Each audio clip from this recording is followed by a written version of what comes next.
Nous allons étudier ça ensemble pour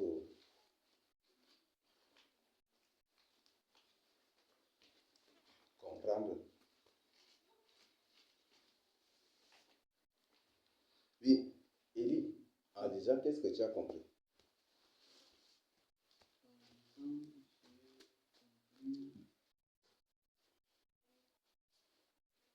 C'est le Seigneur qui t'a révélé que ton nom est Élie ou c'est ton nom d'enfant comme ça? C'est mon nom d'enfant. Ah, je crois que c'est le Seigneur qui a révélé que ton nom est Élie. Le Seigneur parle de deux bergers. Le berger qui donne sa vie pour ses brebis et le berger et le mercenaire qui vient juste pour ses intérêts. C'est comment j'ai compris. 8 à 15. Oui, il s'agit de quoi? Parce que ici, le Seigneur parle en parabole. Du verset 8 à 15. Où on étudie verset par verset?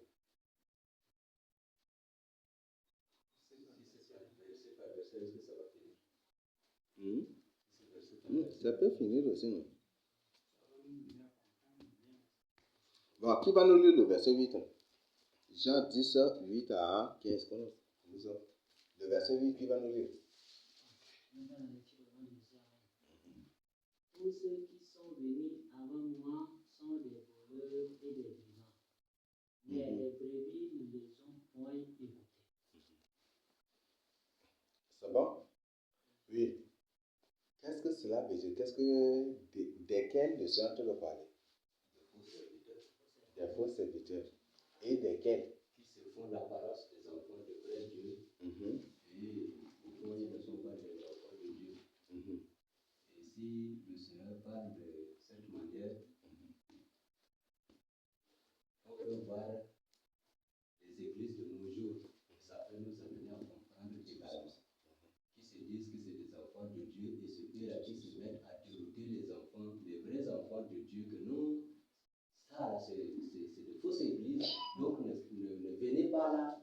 Et voilà, ils déroutaient les enfants de Dieu. Et les enfants de Dieu, qui sont des vrais enfants de Dieu, ils les écoutaient, mais ils ne mettent pas ce qu'ils font en pratique également. Compris là, donc, et ils sont là, c'est pour détourner la vie des vrais enfants de Dieu, c'est pour essayer de parler des voleurs et des brigands. Donc, ceux qui sont là, c'est pour mélanger les enfants de Dieu et ne pas avancer, ne pas. Voilà. Ici, le Seigneur parlait des voleurs et des brigands. En ça, qu'est-ce qu'on va dire? Boko Haram, c'est ça, non? De tous ceux qui viennent avant le Seigneur, ce sont de Boko Haram.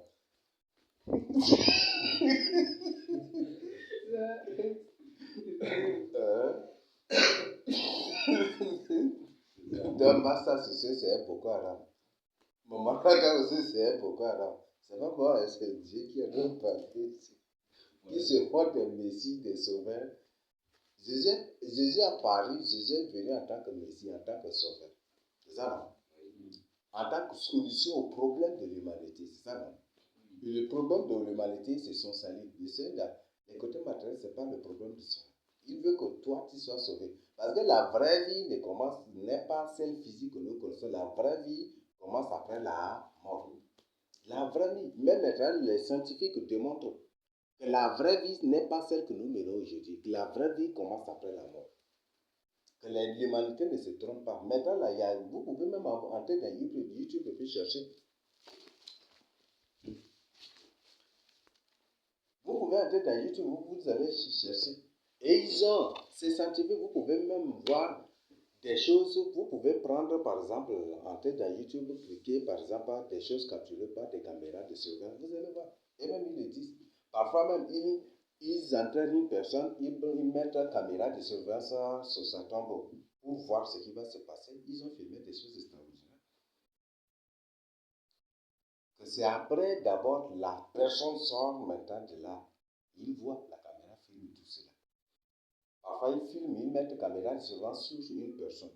Et ils captent comment la personne sort de son corps. Comment la personne en mourant, l'esprit sort du corps de la personne. Et ils le présentent, il y en a partout maintenant. Il y en a partout. Donc la vraie vie n'est pas celle que nous menons là. La vraie vie commence après la mort. Malheureusement que cette vraie vie va commencer avec certains dans la souffrance et c'est pour l'éternité. Et heureusement pour certains, c'est dans le bonheur éternel aussi. Dans la vie éternelle. En Jésus-Christ. Il y avait Jésus-Christ aussi. Dans les scientifiques, on peut filmer tout cela et même le présenter. Tu entres là, tu vas trouver. Ils disent que la vraie vie, ça c'est des scientifiques, des gens qui se disent même des athées, qui ne sont pas des enfants de Dieu, mais ils te disent que la vraie vie commence après la mort, que les gens ne se trompent pas. La vraie vie commence après la mort. Ça dit que nous, ce n'est même pas une vie. Ça là, ce n'est même pas une vie que nous menons.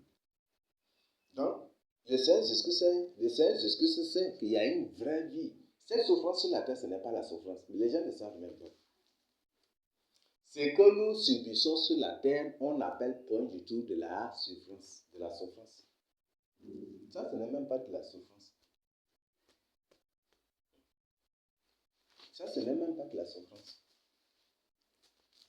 Tu dis une personne qui un jour seulement ne trouve pas à manger, il dit, j'ai beaucoup souffert.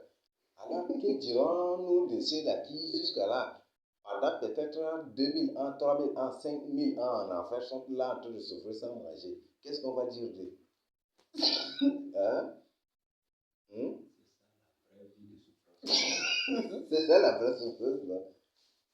Tu es là, mais tu ne trouves pas à manger, tu bois de l'eau quand même, c'est ça, non? Tu bois de l'eau quand même. Mais eux qui en enfer là, pendant 5000 ans, 6000 ans, 7000 ans, sont là, sont en train de souffrir. Ils ont besoin d'une goutte d'eau seulement, mais ils n'ont pas trouvé. Ils ne sont pas morts aussi. Même à manger, ils ne trouvent pas. Une goutte d'eau même, ils ne trouvent pas. Ils sont là. Là, ta souffrance, là, c'est pire que les leurs ou c'est la tienne qui est pire. Ou c'est les leurs qui sont pires que la tienne. Et même, ils les présentent maintenant, ils ne font que présenter maintenant des choses, des réalités après la mort. Ça, l'islam le connaît très bien.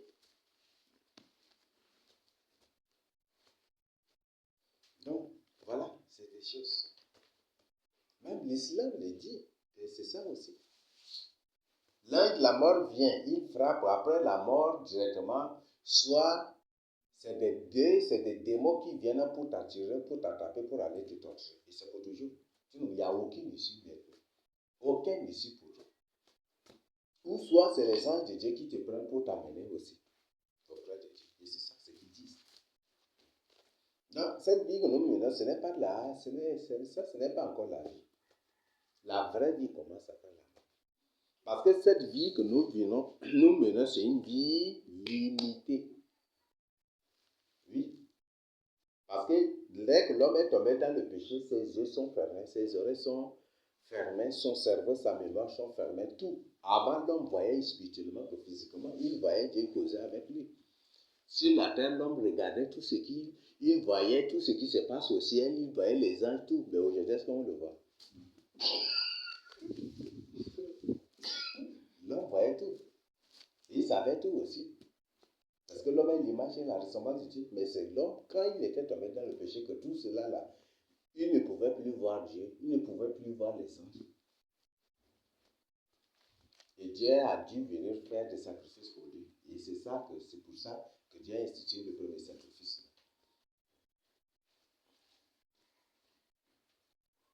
Donc voilà, c'est ça. Dans la vraie vie, c'est pas ça. Si une personne dit qu'il souffre sur la terre, moi je veux que Dieu l'amène directement en enfer pour voir comment les gens sont en train de souffrir de l'autre côté là. Comment les gens souffrent, comment lui-même il voit comment les gens sont en train de souffrir de l'autre côté. Il n'y a pas de souffrance sur la terre, je le dis. Ça, ce n'est pas de la souffrance. Ça, ce n'est pas de la souffrance. Ça, ce n'est pas de la souffrance. Une personne dit, je n'ai pas de terre, je n'ai pas de terrain. Non, mais terrain là, est-ce que c'est en ville seulement? Il y a combien de forêts même ici? Il y a combien de lieux même qui ne sont même... Hein?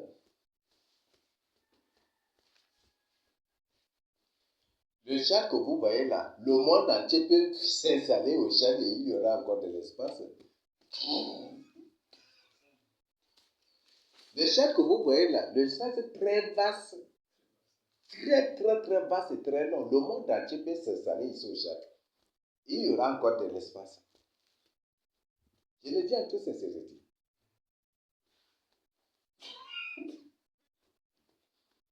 Le Tchad est très vaste, mais les gens ne savent pas.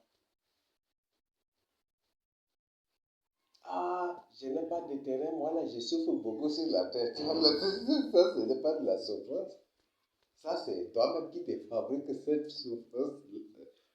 Ah, moi là, je ne suis pas intégré, je sens beaucoup souffrir.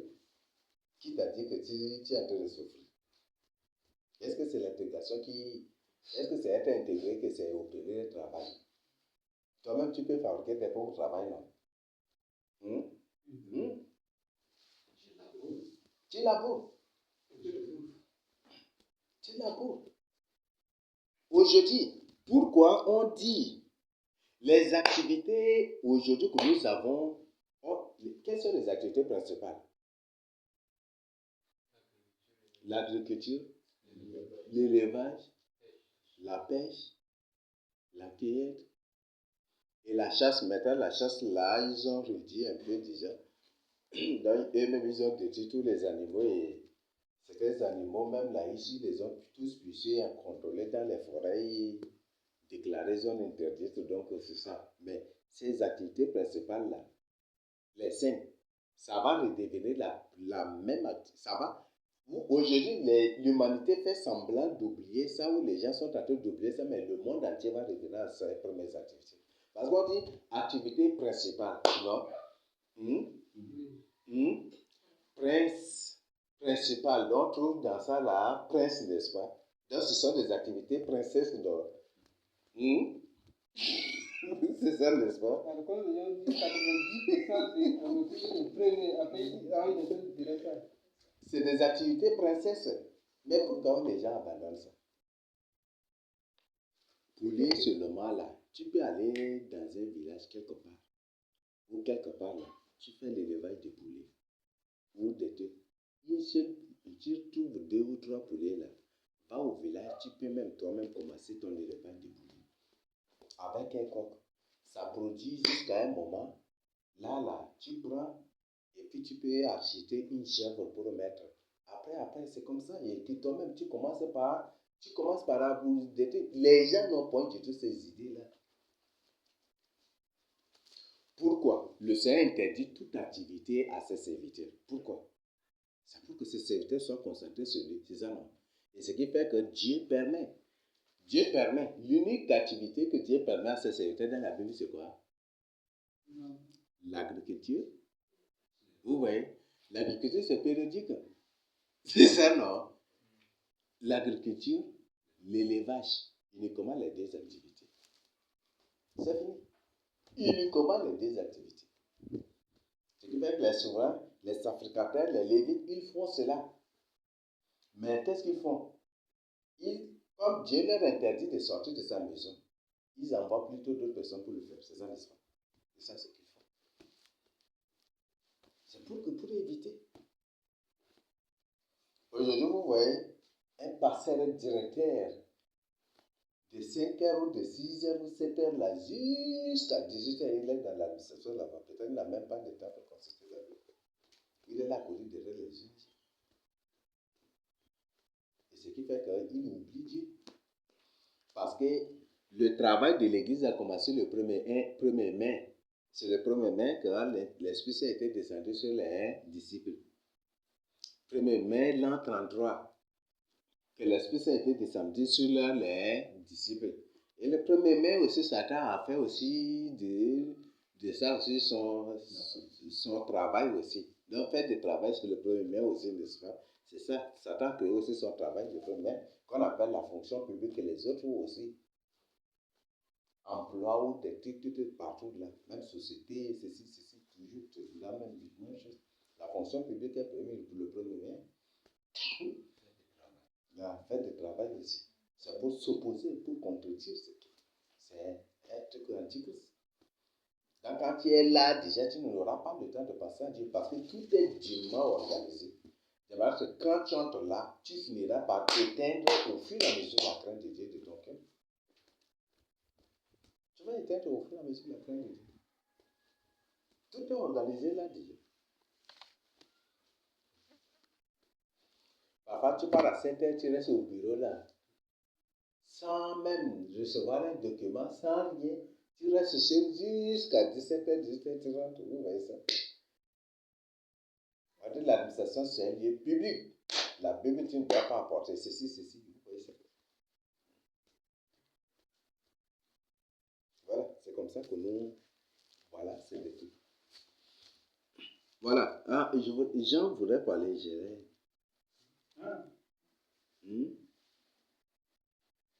Donc, tous ceux qui sont venus avant le Seigneur Jésus-Christ de Nazareth sont des voleurs et des brigands. Donc, ce sont des Boko Haram. Donc, tous ceux-là qui viendront après pour se dire qu'ils sont des messies, qu'ils sont des dieux, qu'ils sont des sauveurs, qu'ils sont des Christ et qu'ils sont des Krishna, des ceci, sont tous des brigands. Ce sont des Boko Haram. Tous sans exception. Sont tous des Boko Haram. Qui se déclareront Dieu. L'Antichrist même, c'est un Boko Haram. C'est ce que Jésus-Christ le dit, hein. C'est pas moi. Et les preuves sont là. Dès que l'Antichrist commençait déjà, les activités de Boko Haram ont commencé aussi. Déjà, non. Les Boko Haram ont attaqué le Mali, ont attaqué ceci, et le but, c'est pour permettre que le Mali soit armé, pour permettre que ces pays-là soient, et puis changent, et puis depuis, pour être du côté de l'Antichrist. Voilà, vous voyez ça. Jusqu'à ils ont créé le centre mondial de la sorcellerie, le centre continental de la sorcellerie, c'est au Mali, et puis vous voyez partout. Quand les Boko Haram ont ça, Massa Sissi a créé le Boko Haram là pour vraiment faire, pour réussir ce qu'il est en train de faire aujourd'hui. Et quand, si par exemple le président décide une loi et que voilà, cette loi-là seront contestées ou combattues, là, il déploie les Boko Haram là pour faire des dégâts et puis directement après la porte. Vu ce que les Boko Haram ont fait, il y a tel arrêté, telle décision, voilà, on décide ceci, pour la sécurité, pour la paix au Tchad, c'est ça, n'est-ce pas? Et c'est comme ça qu'ils le font. Toujours. Les mêmes gouvernements. Et ce que comme je vous ai dit, l'État n'appartient pas à l'État. Le gouvernement n'appartient pas au gouvernement. Le président n'appartient pas à son pays. Ni l'armée. Aucune armée d'un pays n'appartient à son pays aussi. Aucune armée d'un pays n'appartient à son pays. Et comme on a des preuves bibliques dans la Bible, les armées, l'armée dans la Bible même, c'est une société privée. C'est quelqu'un qui n'appartient pas à l'État. Hein? Vous n'avez pas vu? Il y a beaucoup de preuves là dans la Bible avec Ézéchias, avec Osias, vous avez vu, c'est des gens qui eux-mêmes s'engagent à recruter des gens pour être à leur disposition pour que ces gens soient au service du roi. Et si ces gens se dérompent avec le roi là, c'est tous ceux-là qui vont rompre avec le roi. On a beaucoup de ces preuves-là. L'armée, c'est une organisation privée. Ce n'est pas quelque chose qui appartient à l'État. Il y a beaucoup de preuves, même avec David, là. Vous avez vu ce que Shimei a fait, non? Shimei a insulté David, des trucs comme ça. Et quand David, il a vu que David va devenir le roi, pour gagner sa faveur, pour ne pas subir la mort ou des trucs, qu'est-ce qu'il a fait? Lui-même, il est parti juste vite et puis ramasser des gens, et puis leur donner des boucliers, des lances, des saguets, des trucs pour venir à la rencontre de David, non? Hein? Mais ça, c'est une armée privée. Même il y a une preuve, quand David était couronné, il y a un Benjamite encore, non? Qui a dit, quelle part avons-nous avec David, n'est-ce pas? Il est reparti et tous ceux qui l'avaient suivi comme des militaires, là, étaient tous aussi repartis. Et David dit, sur les 7 personnes-là, notre père est résolu, n'est-ce pas? C'est pour ça qu'il a envoyé Joab contre la ville où s'était réfugié cette personne-là. C'était ça, n'est-ce pas? Et que par la suite, Job venait pour attaquer la ville, voulait renverser carrément la ville, et puis il y a une femme qui a intervenu, et elle a convaincu les gens de couper la tête de cette personne-là, et puis quand ils ont coupé sa tête pour donner à Job, la Job elle est partie aussi, non? C'est ça? L'armée, c'est un truc privé. L'armée n'appartient pas à un pays. Tout est privé. Donc, c'est des gens, bon, je les appelle là aujourd'hui, c'est des bandits à l'ombre qui sont des têtes de là, c'est qui créent ces choses-là. Mais l'armée n'appartient pas à un pays. Dans notre pays, ils nous ont dit clairement, ceux qui sont sages, là, ils ont compris. Et c'est de là où moi je dis, mais moi-même j'ai parlé. Je dis, mais là, l'armée n'est pas pour le pays, mais c'est pour des individus. L'armée appartient à des individus. Pourquoi? Ce qui fait, c'est facile de renverser un président. Oui. C'est facile aussi. Ce sont des démons. Tous ceux auxquels appartiennent à cette organisation, cette association, ces trucs-là, qu'ils appellent armée de telle division, tous ces gens-là, le président négocie avec eux. Si le président prend une décision qui dit, en guerre, là, le président renonce. Parce qu'il ne sort pas ses éléments, mais le président est plutôt leur élément. C'est eux qui commandent le président.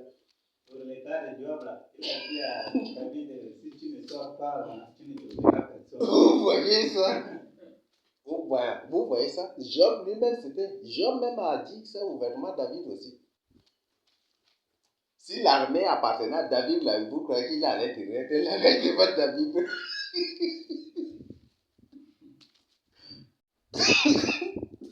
Si l'armée appartenait à David, là, c'est pour dire que la plupart des gens qui appartiennent à l'armée de David, là, ce sont des gens que Job a recrutés. C'est quelque chose qui est public. C'est que dans la Bible, on cherche à dire encore, mais c'est quelque chose qui est clair là. Quand le sorcier là, Maman Tata, voulait augmenter le salaire des militaires, il a signé un acte publié qu'un soldat doit avoir 150 000. Et la tête brute. Et ceux-là qui ont créé ça vont contester, vont refuser. Donc, Ben Benariki, lui, il a pris aussi son ordonnance pour enlever ce que le président a dit. C'est pour lui là que les gens ont pris en considération. Et voilà. L'armée du Tchad n'appartient pas aux Tchadiens. L'armée du Cameroun, de n'importe quel pays, n'appartient pas à ces pays-là. Tous ce sont des organisations privées. Ils sont exactement comme le Copogarde, comme la société de gardiennage. C'est la même chose. Vous voyez les mêmes parties que vous trouvez aussi dans l'armée aussi. Ce sont ces mêmes choses, ces mêmes personnes.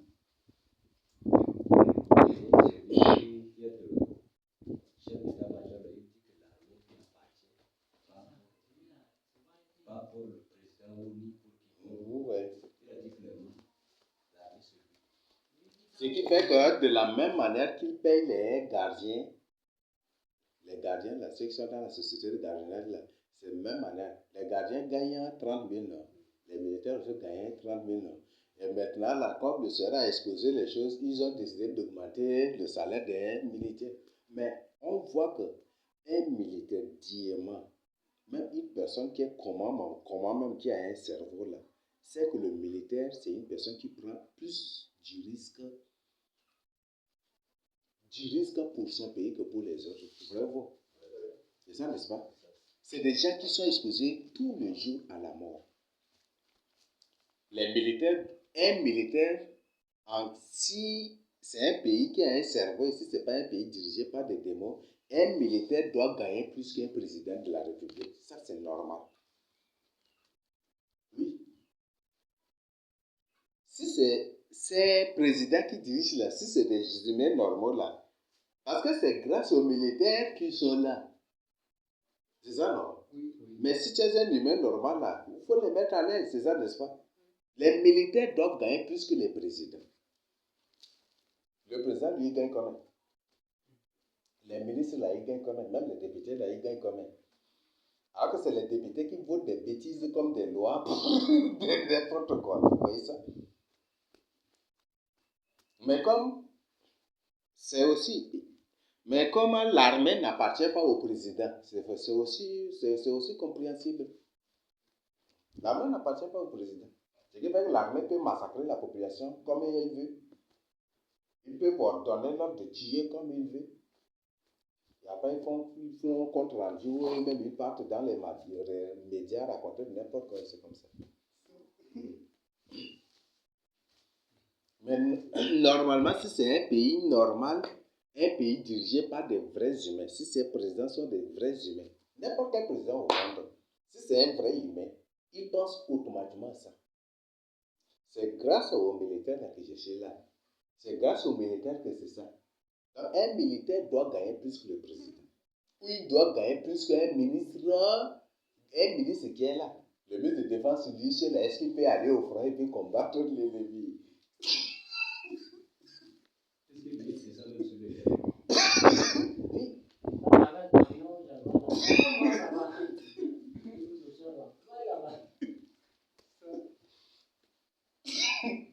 Ben vous voyez. Donc, voilà, c'est ça, hein, c'est une triste réalité. Vous voyez, ce que David faisait dans la Bible, qu'est-ce que vous voyez? Quand David part en guerre, dès qu'il gagne quelque chose, il partage à l'égal. Tout le monde. Ce que vous trouvez là, vous partagez à l'égalité. Personne ne va avoir plus que lui, plus que l'autre. Ni lui, David, plus que les autres aussi. C'est ça ce qu'il fait. C'est ça. Et il envoie quoi à d'autres personnes qui sont encore. C'est ça ce qu'il fait. Donc, David partageait ça avec son armée, n'est-ce pas? Hein? Le général gagne le président, le roi gagne le même salaire que le général gagne le même salaire que le militaire. Le même soldat. Voilà, ça doit être le même système. Et c'est ça, on dit, c'est ça la justice. Là. C'est ça la justice.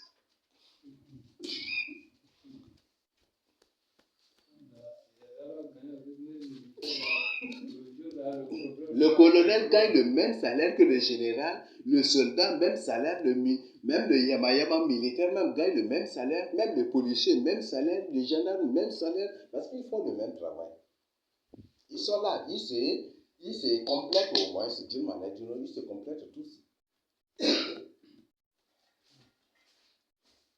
Les militaires sont pour la sécurité des policiers à l'intérieur du pays, c'est ça, non? Et les policiers sont pour la sécurité des militaires, la même, dans la société aussi, c'est ça. C'est le même travail, ils se protègent d'une manière d'une autre. Mais vous voyez comment les militaires maltraitent les policiers.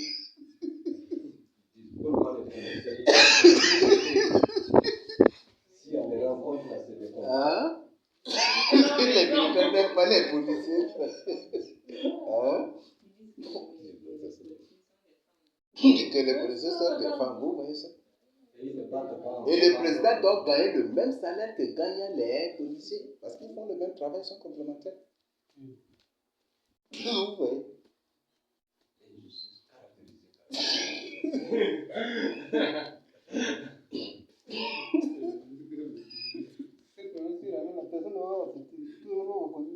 Hein?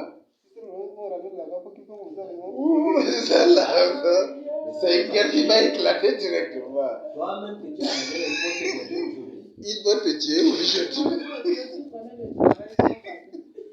Tu connais quoi?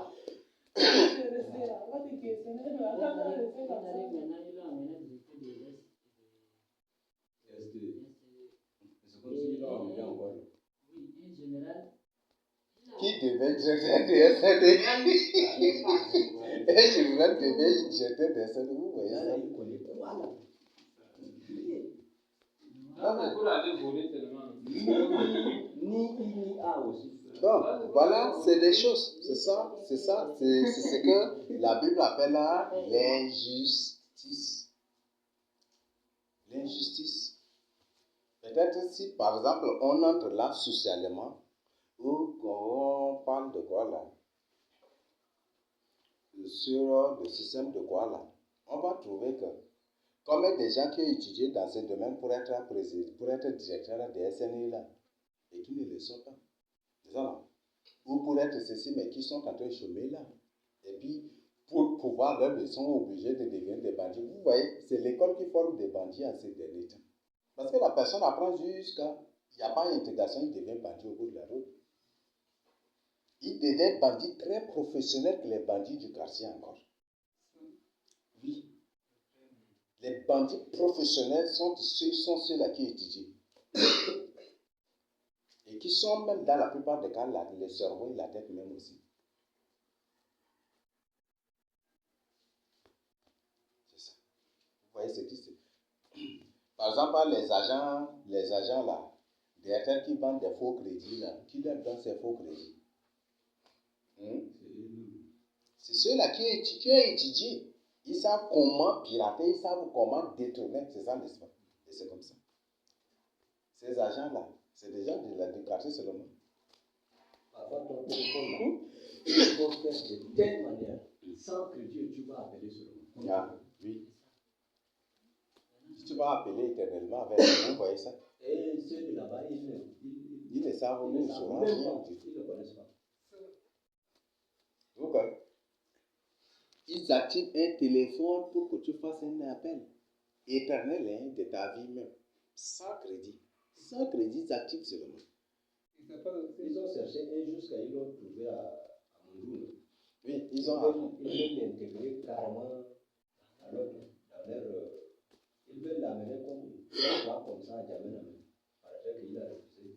On dit à Mondo, là, tu peux aller avec un 30 000 ou 50 000 ou 100 000, tu trouves la personne, il active ta SIM là. Tu vas faire des appels éternels sans gratuit. Éternellement de ta vie. Tant que la SIM est en vie, ou RTL ne disparaît pas, tu vas utiliser le numéro, tu fais appel gratuitement. Vous croyez qu'une personne du quartier va trouver de telles choses? C'est des gens, c'est l'école qui a formé ces choses, n'est-ce pas?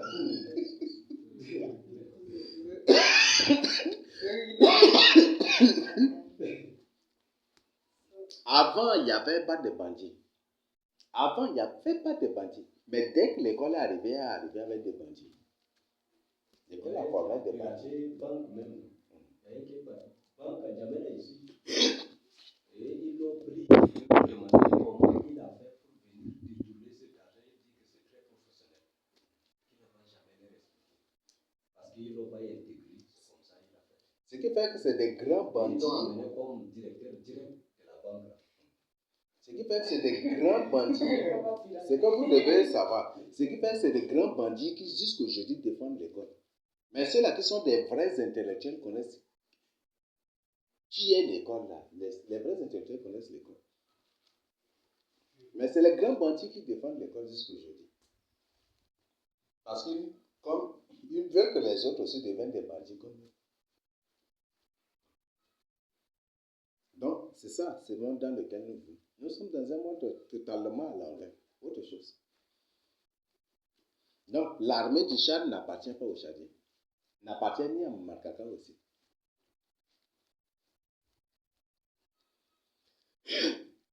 Et aucune armée du PDN de n'importe quel pays n'appartient à ce pays. Jamais du tout.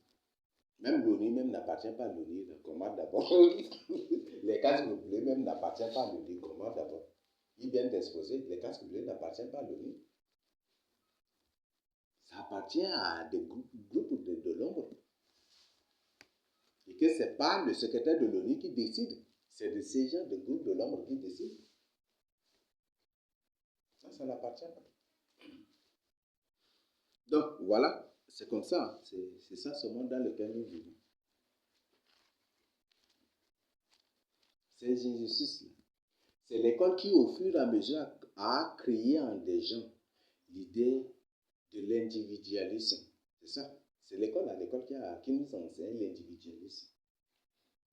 L'individualisme. Par la suite, l'idée de société. L'idée de société, pas comme vous le connaissez, hein, mais d'une autre manière. Mais toi, tu vas apprendre en confondant. Mais tu es ça, tu comprends de quoi il s'agit. L'idée du communisme. Voilà, le communisme est enseigné. Le capitalisme, l'individualisme, tout cela, c'est enseigné. Tout.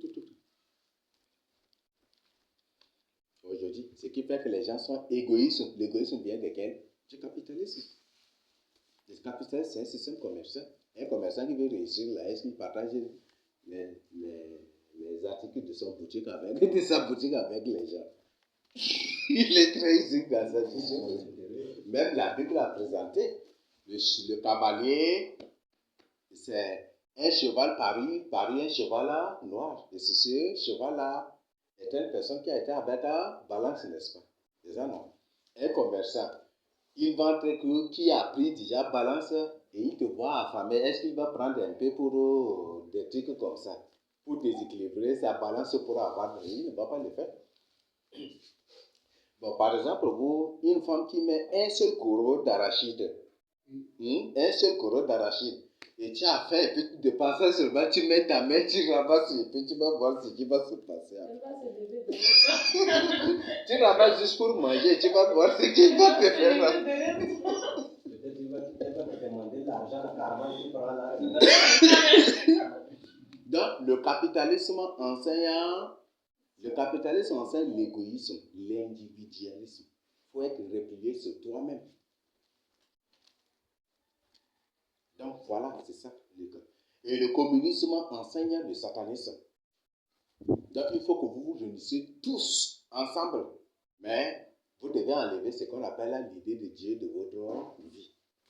Donc, chacun, vous pouvez être des sorciers, mais sauf Dieu, vous devez bannir. C'est ça le communisme aussi.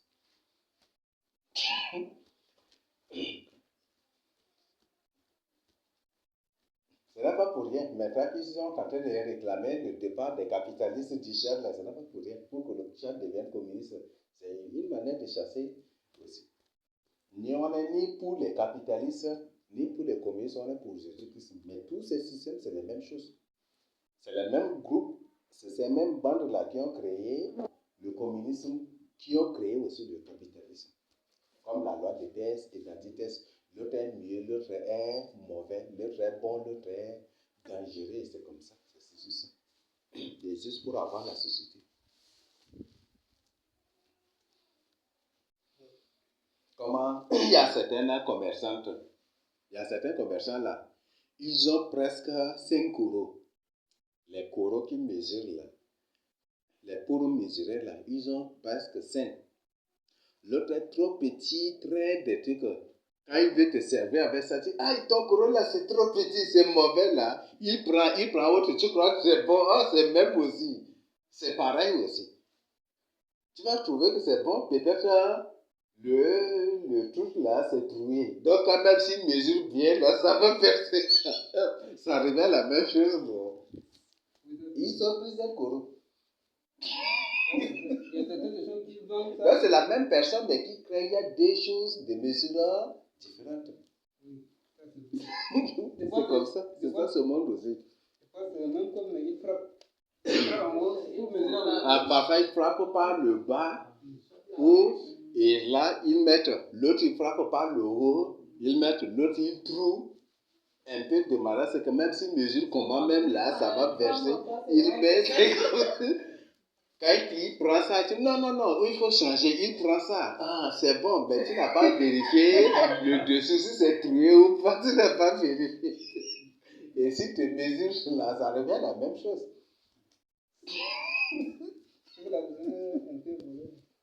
Hein? Comme certains commerçants aussi. Même commerçant, il met le sac dans le feu. Il bouillit jusqu'à le feu.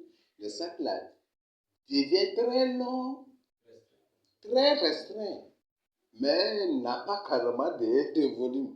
Donc, tu mets des choses là, ça reste, c'est très long, tu vas voir, c'est ça. Et l'autre sac, il fait de malade, c'est que ça soit un peu costaud, mais c'est toujours, ça donne les mêmes mesures. Et il fait comme ça, juste pour tromper aussi. Et c'est comme ça. Donc tu pèses ce qui est restreint et ce qui est l'autre qui est un peu gros, tu crois que c'est gros, là, ça revient la même chose. Oui, s'il prend un sac normal, et l'autre aussi prend un sac normal, et il mélange les saletés avec les bons grains. Toujours, si tu mesures, c'est les mêmes mesures que tu vas trouver dans les 3 sacs là, les mêmes valeurs que tu vas trouver dans les différents sacs. Le sac restreint prend 30 ou 30 quelques coraux. L'autre aussi 30 ou 30 quelques euros. Et ce qui est costaud, tu vois, c'est bon. Ça, c'est le bon sac. C'est des saletés mélangées. Tu le fais de dégager les saletés jusqu'à ce que tu te retrouves avec 30 ou 30 quelques euros. Même chose en ce moment. Donc, c'est ça la loi de manipulation. Et ce monde dans lequel nous vivons. Et beaucoup de gens ne savent pas cela.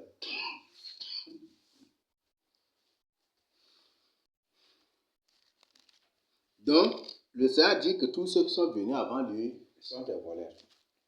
Jusqu'à ça revient pour mettre sur pied pour établir son règne de 1000 ans. C'est ça le soin. Est-ce que vous n'avez pas écouté que l'Union africaine avait signé un accord de règne de 1000 ans? Est-ce que vous n'avez pas écouté ça? En d'autres termes, c'est le règne de Massachusetts. Ils sont en train de duper juste les gens. Il s'agit en réalité du règne de 7 ans de l'Antichrist. C'est de ça qu'ils sont en train de parler, mais d'une manière voilée. Donc, c'est comme ça qu'ils ont eu les gens. Et même ils ont publié ça.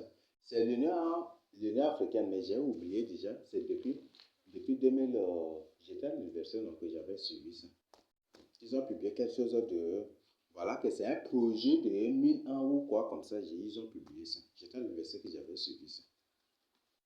Mais tout de même, ils ont publié sur les réseaux sociaux. Si vous prenez votre temps pour chercher, vous allez trouver ça aussi. Donc, voilà. Donc, si un sauveur paraît en dehors de Jésus-Christ pour rien, c'est un Boko Haram. Et il va rendre un compte terrible au Seigneur. Ce qui veut que l'Antichrist sera jeté vivant dans l'étang de feu et du souffle. L'Antichrist, c'est le faux prophète. Donc, c'est ça. Ce sont des voleurs et des brigands. Et ce que nous devons... Bon, là, c'est ce que nous allons voir au verset 9. Je ne sais pas si sur ça, il y a des questions posées. Moi, j'ai une question là. Le faux prophète qu'on va jeter dans le temps de feu là, c'est l'italien là où c'est votre prénom. Le faux prophète. Le faux prophète, c'est le pape, non? Oui.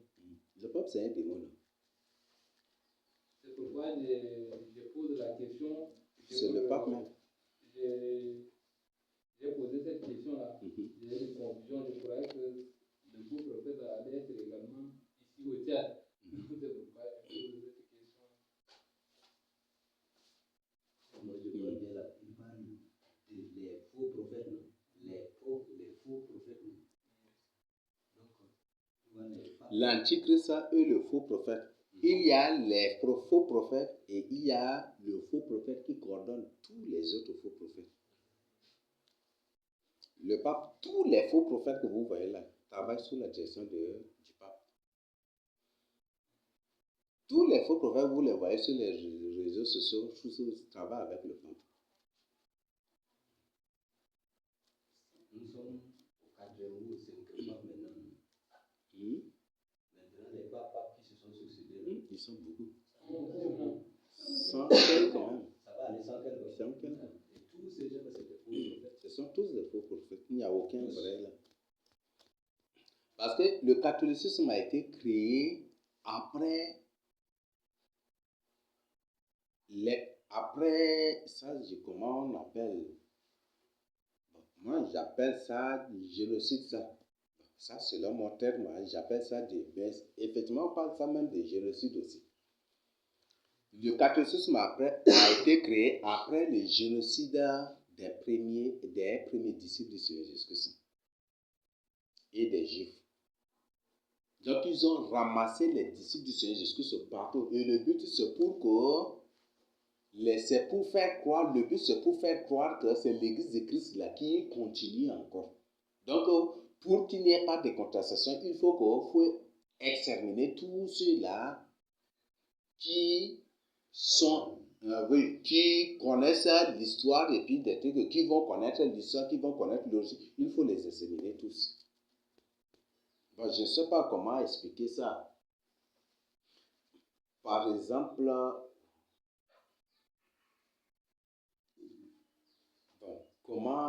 voilà, c'est la même chose, la même tactique que les Occidentaux ont fait. Quand ils sont venus en Afrique, qu'est-ce qu'ils ont fait? Ils ont tué tous les cerveaux, c'est ça, non?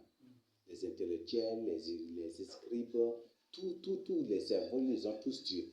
Et d'autres, ils les ont emmenés très loin, c'est ça, n'est-ce pas? Et ils ont déplacé les autres, ils ont emmenés très loin avant de les ramener, ils ont déplacé les terres. Quand ils ont emmené tous les Africains, là, ils les ont emmenés sur l'île de Gorée ou quoi, là, au Canada. Il y a Gorée aussi au Canada, je dis au Canada, au Sénégal. Il y a Gorée aussi à Canada, au Sénégal, là. Ils les ont tous emmenés là-bas. Là, quand ils les ont emmenés là-bas, qu'est-ce qu'ils ont fait après les Africains? Ils ont déplacé les terres. Ils ont mélangé les terres. Ils ont fait disparaître les montagnes et ils les ont ramenés. Et ils les ont installés ici. Chacun se retrouvait comme un étranger sur la terre, il se trouvait. Avant, il habitait sur une montagne et quand il est revenu, on l'a ramené. Il est sur une terre plate. Ou sur une terre comme, voilà, c'était ça. Et ce qui fait que les peuples étaient mélangés, ils ont mélangé les peuples. Et le but, c'est pour que l'histoire de l'Afrique soit complètement effacée. Et c'est la même chose qu'ils ont fait aussi. C'est la même chose. Donc, avant, ils font tout. Donc, le catholicisme, avant que ces gens-là, le Seigneur, un voleur, c'est un bandit, vrai ou faux? Donc, avant que ces bandits-là, le Seigneur les appelle des voleurs. Donc, avant que ces bandits ne créent le catholicisme, ils se sont mis d'abord à exterminer les premiers disciples. Ceux de Rome, tout comme ceux des alentours et partout. Et même les Juifs aussi se sont mis à les exterminer. Afin que, c'est pour qu'aucun ne dise que non, ça là, ce n'est pas l'église que nous on a créée, mais c'est plutôt les autorités romaines qui ont créé ça pour duper les gens. Et ce n'est pas l'église de Christ. Donc ils se sont mis à exterminer tous les disciples d'abord. Et même les Juifs, c'est ce qu'ils ont fait. Et après avoir réussi à exterminer les Juifs et les premiers disciples du Seigneur Jésus-Christ, ce sont les autorités romaines qui ont créé le catholicisme. Et ils l'appellent l'église universelle. Non, ce ne sont pas les disciples du Seigneur Jésus-Christ. Et pour donner de la crédibilité à ça, ils disent non, c'est l'église catholique l'a créée et la première église catholique est bâtie sur la tombe de Pierre. C'est là où on trouve les autres prières. Et comme Jésus-Christ, Jésus a dit que tu es Pierre, sur cette pierre, je bâtirai mon église là. Ce qui fait que l'église catholique, c'est l'église catholique, c'est une église créée par l'apôtre Pierre. Vous voyez? Mais il est mort là, il a créé où? Or, c'est eux-mêmes là qui ont tué l'apôtre Pierre. Ce sont des bandits, c'est pour ça que je dis, nous sommes dans un monde dirigé par des bandits là. Ce qui fait aujourd'hui, tu es bandit dans la société, les gens t'aiment beaucoup, hein, les autorités crient. Vous voyez? Un pasteur même par exemple, si un pasteur meurt, vous voyez, les autorités viennent, c'est ça, n'est-ce pas? Quand un pasteur bandit meurt là, quand des pasteurs bandits, des trucs là, les autorités viennent, n'est-ce pas? Ou c'est la femme du pasteur bandit qui meurt là, les autorités viennent. Je ne sais pas si à Montaigne c'est vrai, hein? Un soi-disant, ça c'est un bandit qui a perdu sa femme, un président, personne n'est descendu pour le consoler, pour lui rendre compte. Vous voyez ça?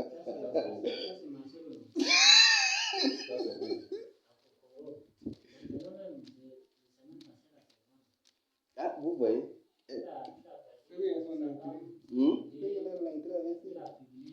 J'ai juste compris que ce bandit-là est la tête de la secte auquel appartient ce président.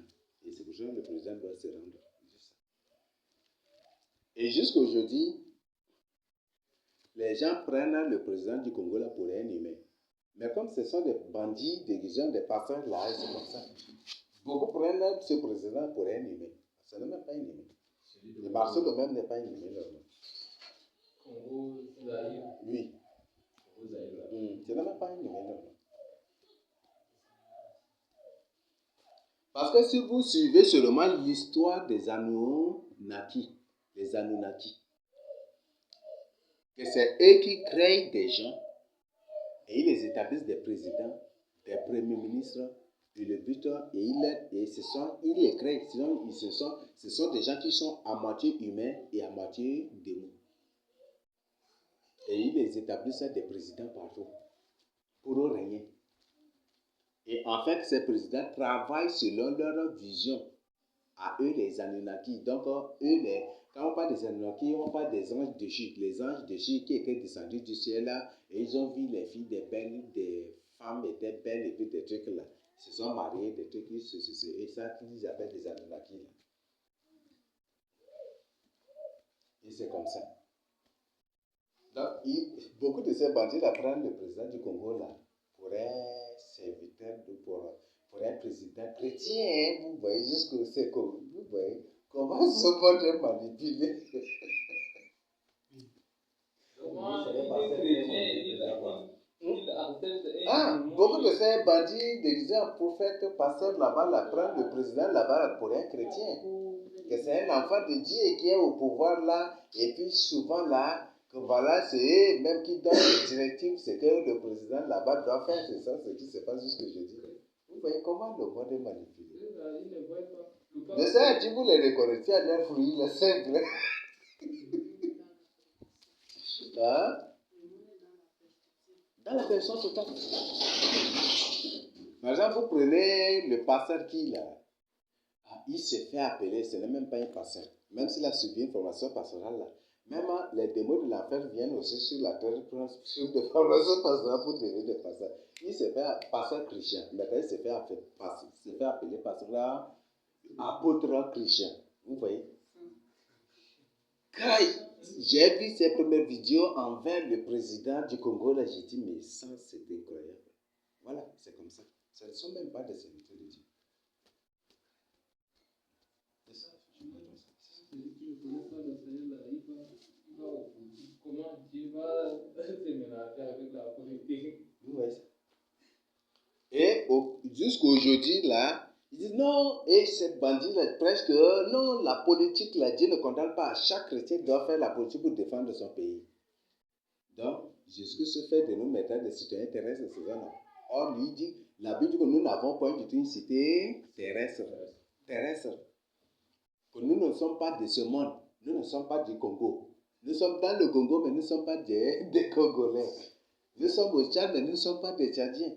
Nous sommes en Centrafrique, mais nous ne sommes pas des Centrafricains. Nous sommes de la terre, mais nous ne sommes pas des terriens. C'est ça, n'est-ce pas? Mais nous sommes plutôt des citoyens terrestres. Comment vous voyez? Voilà, c'est ça le système banditisme. C'est comme ça que des soi-disant serviteurs de Dieu se font aggraver encore la situation. Et c'est comme ça qu'on reconnaît aussi les démons, les satanistes, les reptiliens déguisés des serviteurs de Dieu. Ils sont nombreux partout.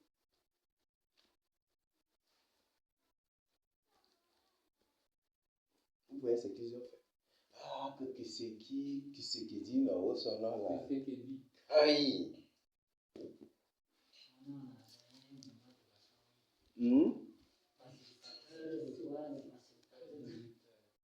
Aujourd'hui, les gens ne demandent pas à Dieu de punir les faux pasteurs ou les pasteurs qui égarent les hommes. Les gens ne demandent plus à Dieu, hein, mais ils demandent plutôt aux autorités de punir les faux pasteurs. Vous voyez, ce sont des faux. Oui, dans Ça le existe. Ils demandent demander à Dieu, mais pas aux autorités. Et maintenant, ils font des recours sur les autorités. Maintenant, les gens ne font pas recours à Dieu. Hein. Ils demandent plutôt aujourd'hui. Voilà, ce qui fait qu'aujourd'hui, sur les réseaux sociaux, quand une personne expose un faux pasteur, il demande aux autorités. C'est ça, non? Les autorités doivent faire ceci. C'est ça, n'est-ce pas? Vous voyez, ce sont des faux qui exposent aussi des faux, exposent aussi leurs semblables. C'est ça, le jeu sur les réseaux sociaux aujourd'hui. Est-ce que Jésus a fait? Est-ce que Jésus a demandé à César de punir les pharisiens parce qu'il les connaît très bien en tant que fils de Dieu qui sont des races de serpents? Hein? Il n'a jamais fait ça. Quand Paul était devant qui là, c'était qui, gouverneur ou un roi, comme ça, il prêchait, et puis il y a un magicien qui l'indisposait. Est-ce que Paul a demandé à cette autorité de punir ce magicien parce qu'il a traité de l'égarer ou de détruire des âmes? Vous voyez ça? Voilà, ce qui fait qu'aujourd'hui, là, des bandits se déguisent aujourd'hui comme des serviteurs de Dieu. Les autorités. Et si par exemple un faux pasteur est arrêté, là, il se lève. Il faut que les autorités continuent. Ils acclament, ils applaudissent les autorités. C'est exactement ce qui se passe. Ils sont de faux. Ils sont de faux. Ça n'existe même pas dans la Bible ici. Un enfant de Dieu ne doit point du tout collaborer avec les autorités. Jésus-Christ n'a point du tout fait, ni Paul, ni Pierre, aucun. Et il n'y a aucun verset de la Bible qui nous permet cela, ou qui justifie cela. Okay. Beaucoup de bandits se basent sur l'histoire des Joseph d'Arimathie. C'est ça, non? Vous voyez ça? Beaucoup de bandits se basent sur ça. Non, la politique est permise. Si ce n'est pas permis, là, Joseph d'Arimathie, ça n'allait pas permettre à... Si c'est condamné par Dieu, là, ça n'allait pas permettre à Joseph d'Arimathie d'avoir le corps de Jésus. C'est ça, non? Vous voyez ça? C'est comme ça. Ce sont des bandits. Donc, voilà, c'est ça ce monde dans lequel nous vivons. C'est pourquoi moi je dis toujours, en tant qu'élu de Dieu, si tu n'as pas une vie de méditation de la parole de Dieu, je ne te considère point du tout comme un élu de Dieu. Je ne te considère point du tout. Tu n'as pas une vie de prière, tu ne médites pas la parole de Dieu.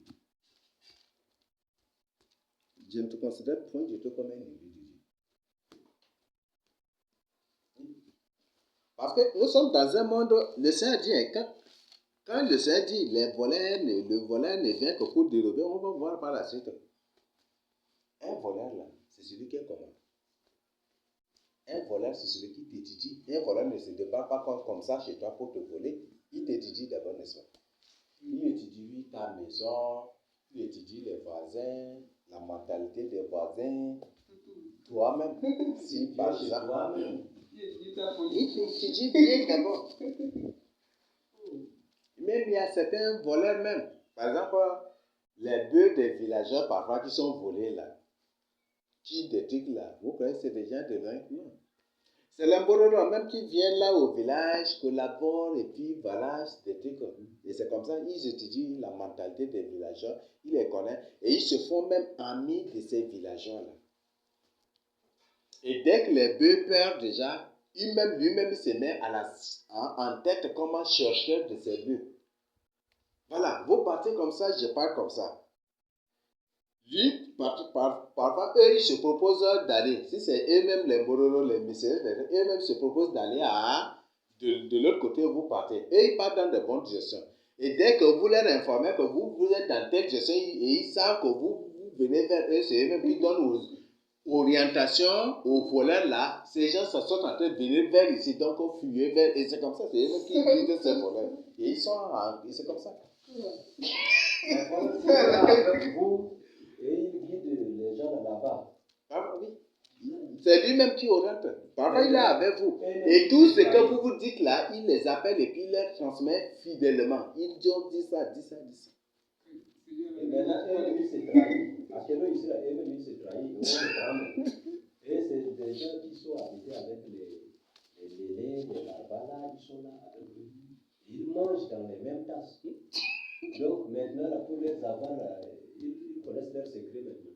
Parmi eux, là, si vos bœufs sont perdus, là, tu trouves l'un d'eux seulement, tu le proposes telle somme. Oui. Si tu retrouves mes bœufs, là, je vais te donner cette somme.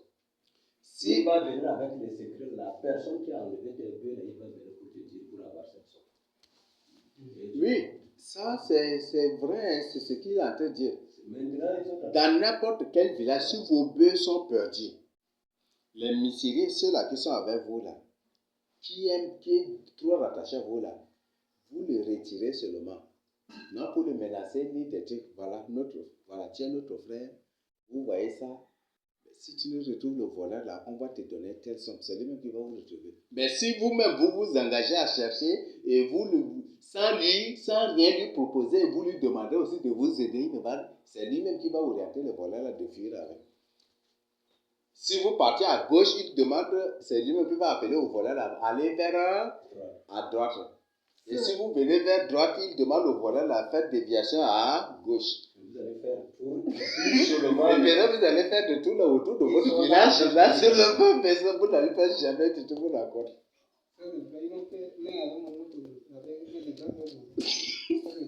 Moi, à Colombe, ils ont volé bœufs dans la zone de Goulé là-bas.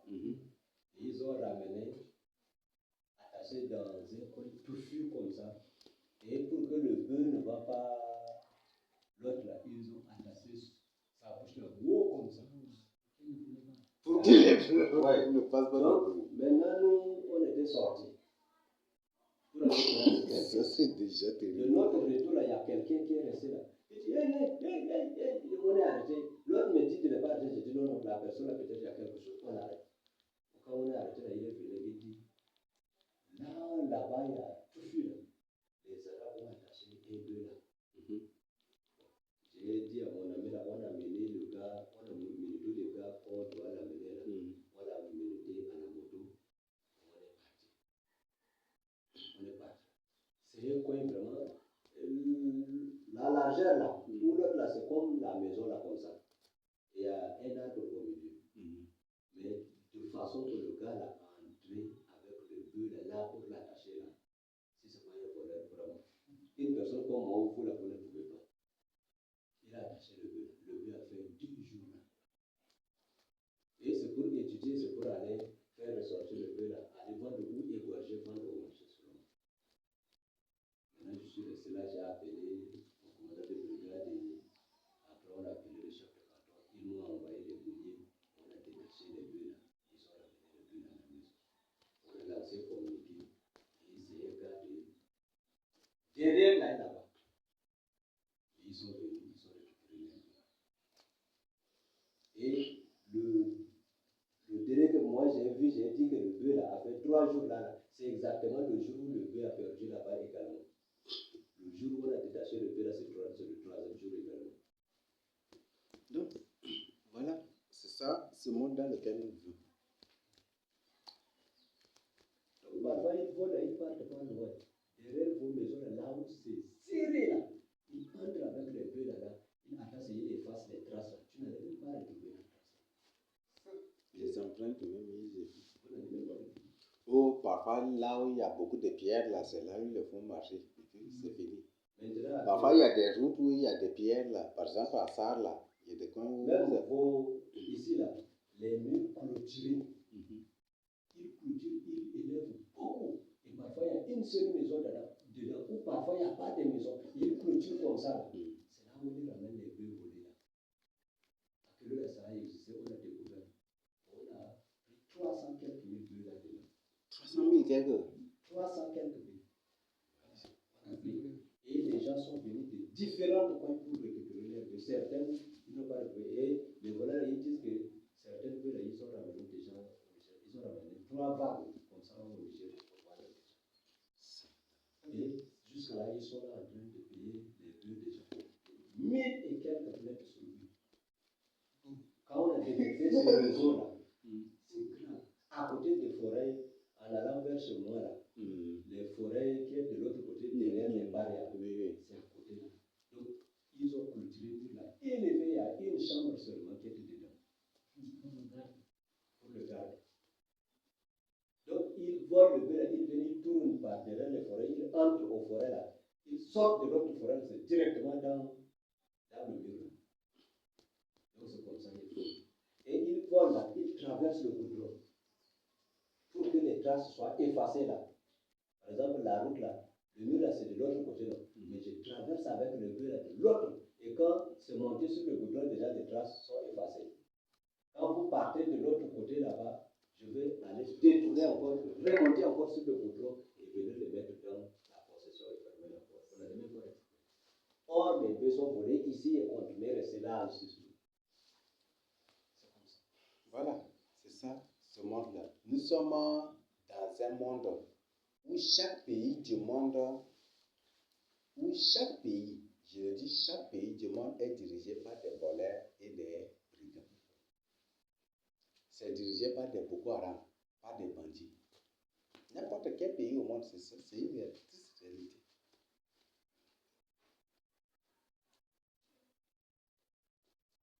Et des organismes terribles existent aussi.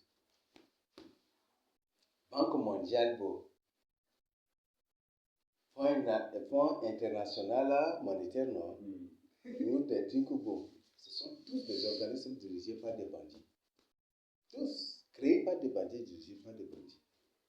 Ce sont ces gens-là, quand il y a un cas de quelque chose, là, ils créent des guerres pour venir piller.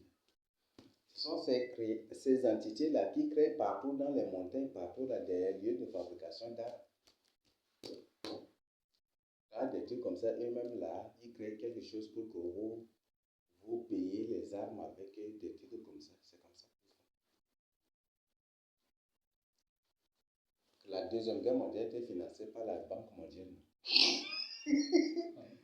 Et sur ma stratégie devient le président ou le directeur de la Banque mondiale. La comprenez ce que cela veut dire?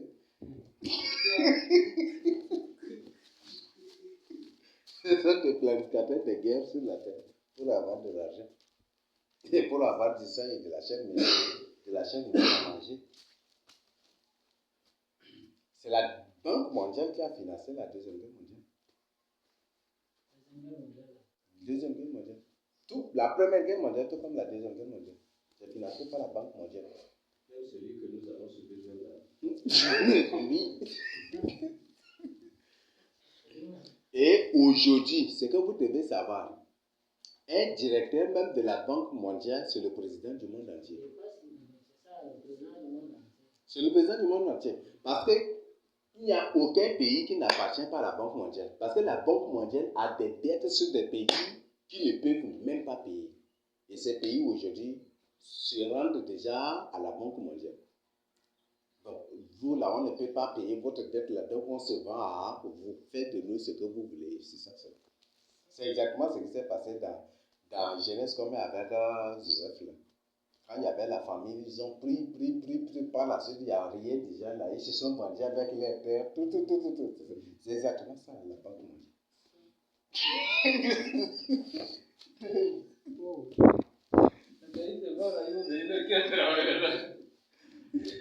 Les pays se vendent maintenant.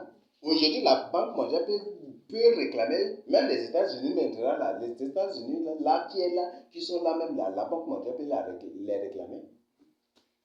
Les États-Unis ne sont plus les États-Unis, mais c'est devenu propriété privée de la Banque mondiale. Qui va dire et que vous, les citoyens, si vous ne voulez pas la quitter, les États-Unis, allez.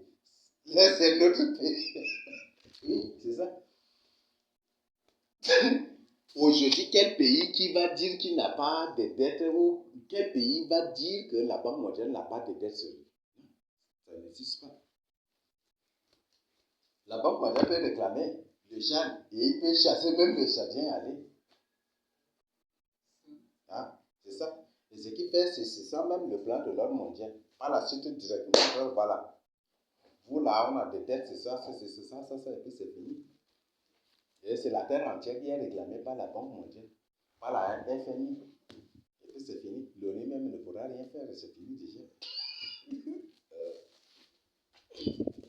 C'est ça.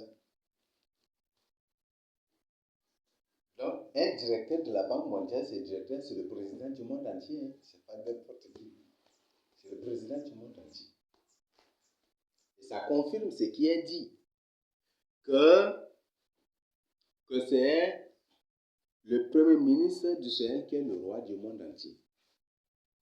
Et que c'est eux qui contrôlent la Banque mondiale, qui contrôlent toutes les banques du monde. Et qu'ils ont décidé déjà que chaque pays, si le président ne collabore pas ou n'exécute pas leur plan, qu'ils destituent le président. Ce qui fait que vous avez entendu, non? Les cas de coup d'État là. Mali, ça, certainement, c'est les présidents qui ont refusé de collaborer avec Massa Sissoco. Ils les ont balayés, renversés, ils sont partis. Même si peut-être ils vont les ramener, même s'ils les ramènent, ça va être des gens créés dans les labos qui ressemblent exactement à ces présidents, mais ce n'est plus. Beaucoup de gens croient peut-être que Laurent Gbagbo qui est là en Côte d'Ivoire, là, c'est le premier Gbagbo qui est parti. Non. Ce premier Gbagbo là est parti définitivement déjà. C'est Laurent Gbagbo qui est là, c'est une personne créée dans un labo quelque part. C'est un clone qui est là. Ce n'est pas une personne normale. Le Gbagbo est revenu au... Alors que maintenant que Laurent Gbagbo est revenu en Côte d'Ivoire, vous voyez ça. Il voulait être président, comme vous voyez. Et beaucoup de gens croient que c'est la prière pour la libération de Laurent Gbagbo qui est Dieu, vous voyez ça. C'est des bandits, vous voyez. Ils ont eu les gens, vous voyez. Ils ont eu les gens. Combien de généraux ici, même là, ou combien de personnes ont écouté, même en cas de guerre, là, ils se multiplient en plusieurs personnes. Ou même des présidents, même là, qui parfois se font créer leur clan dans le labo. Vous tuez, c'est la personne là, vous le tuez, les rebelles confirment qu'ils ont tué, mais par la suite on dit non, le président n'est pas mort, on vous présente. Vous croyez que c'est la vraie personne que vous avez tuée, c'est la fausse personne. Pendant l'année de 2000, beaucoup même ont compris que 2000 est mort, mais c'est un démon qui a pris son image pour nous gouverner. Oui. Il a brisé tout. Tout le monde, les petits enfants même pleurent. Ils disent non, ce début-là, ce n'est pas le vrai début qui gouverne le pays. Ça, c'est un démon en forme de début qui est en train de gouverner le pays. David même a beaucoup de colonnes. Beaucoup. Parfois vous le trouvez mince, parfois vous le trouvez gras, vous le trouvez un peu géant. Parfois il a beaucoup de colonnes. Mais il a voyagé, mais les gens sont partis à la présence de David qui était là. Il a beaucoup de colonnes. Parfois certains photos vous le trouvez brun, parfois vous le trouvez noir, parfois vous le trouvez un peu différent. Très noir. Même Kamogé, c'est le maître. Kamogé, il fait au visage de tout le monde que les gens connaissent. Kamogé, des fois, vous le voyez vieux et sa tête là est rasée jusqu'au milieu. Parfois, vous le trouvez jeune et ses cheveux sont tous là. Où est-ce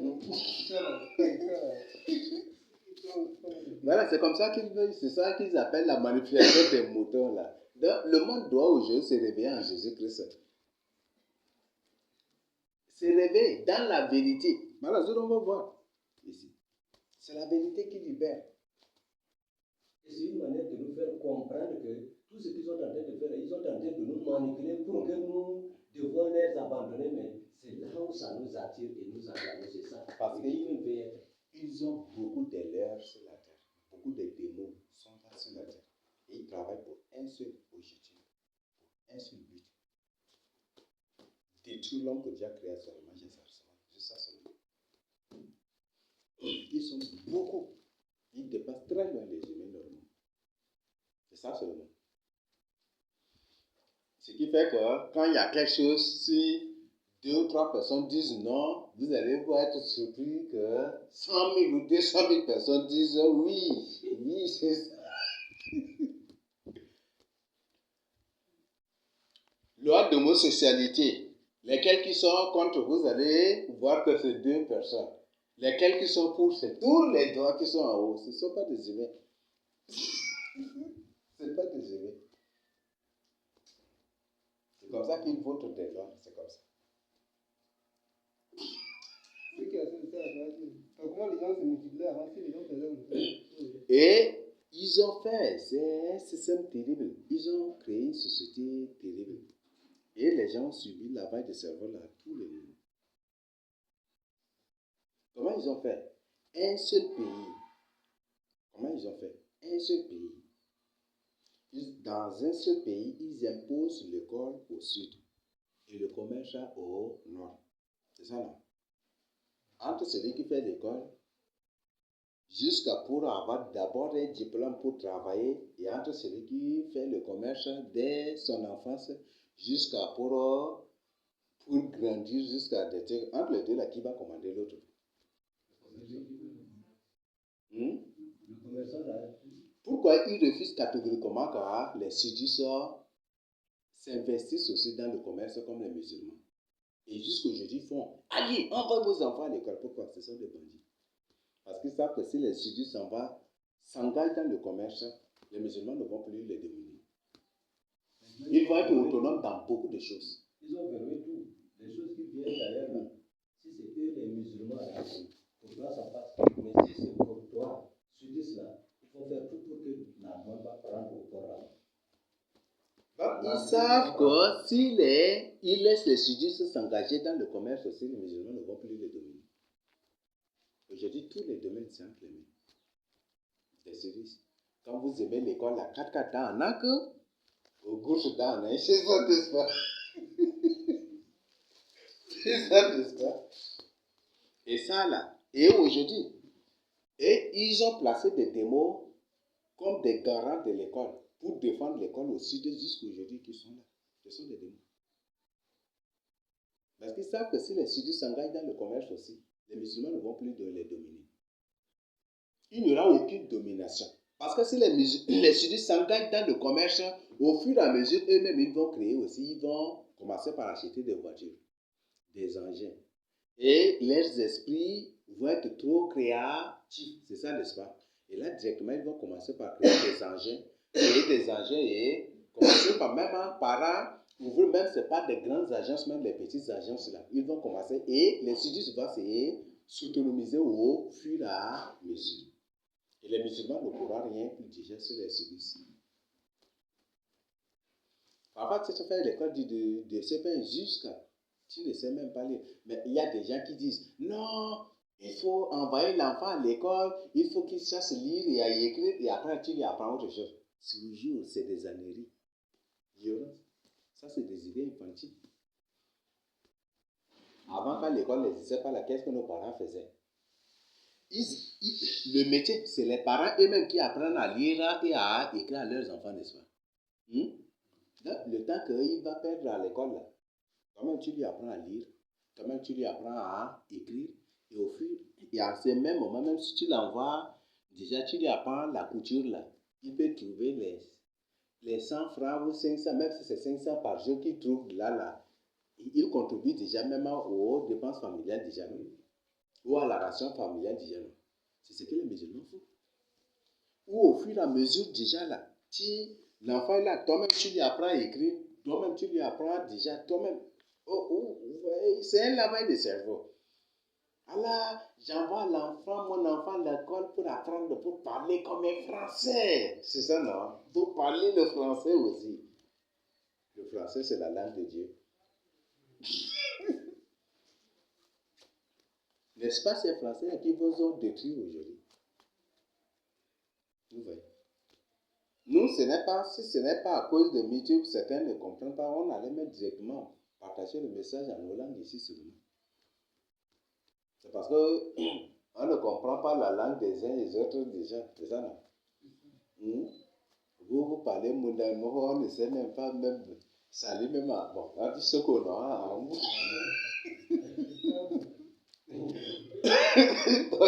quand même. Mais on ne sait pas, parce qu'on ne sait pas parler mondial seulement, sinon directement on va partager le message en mondial carrément.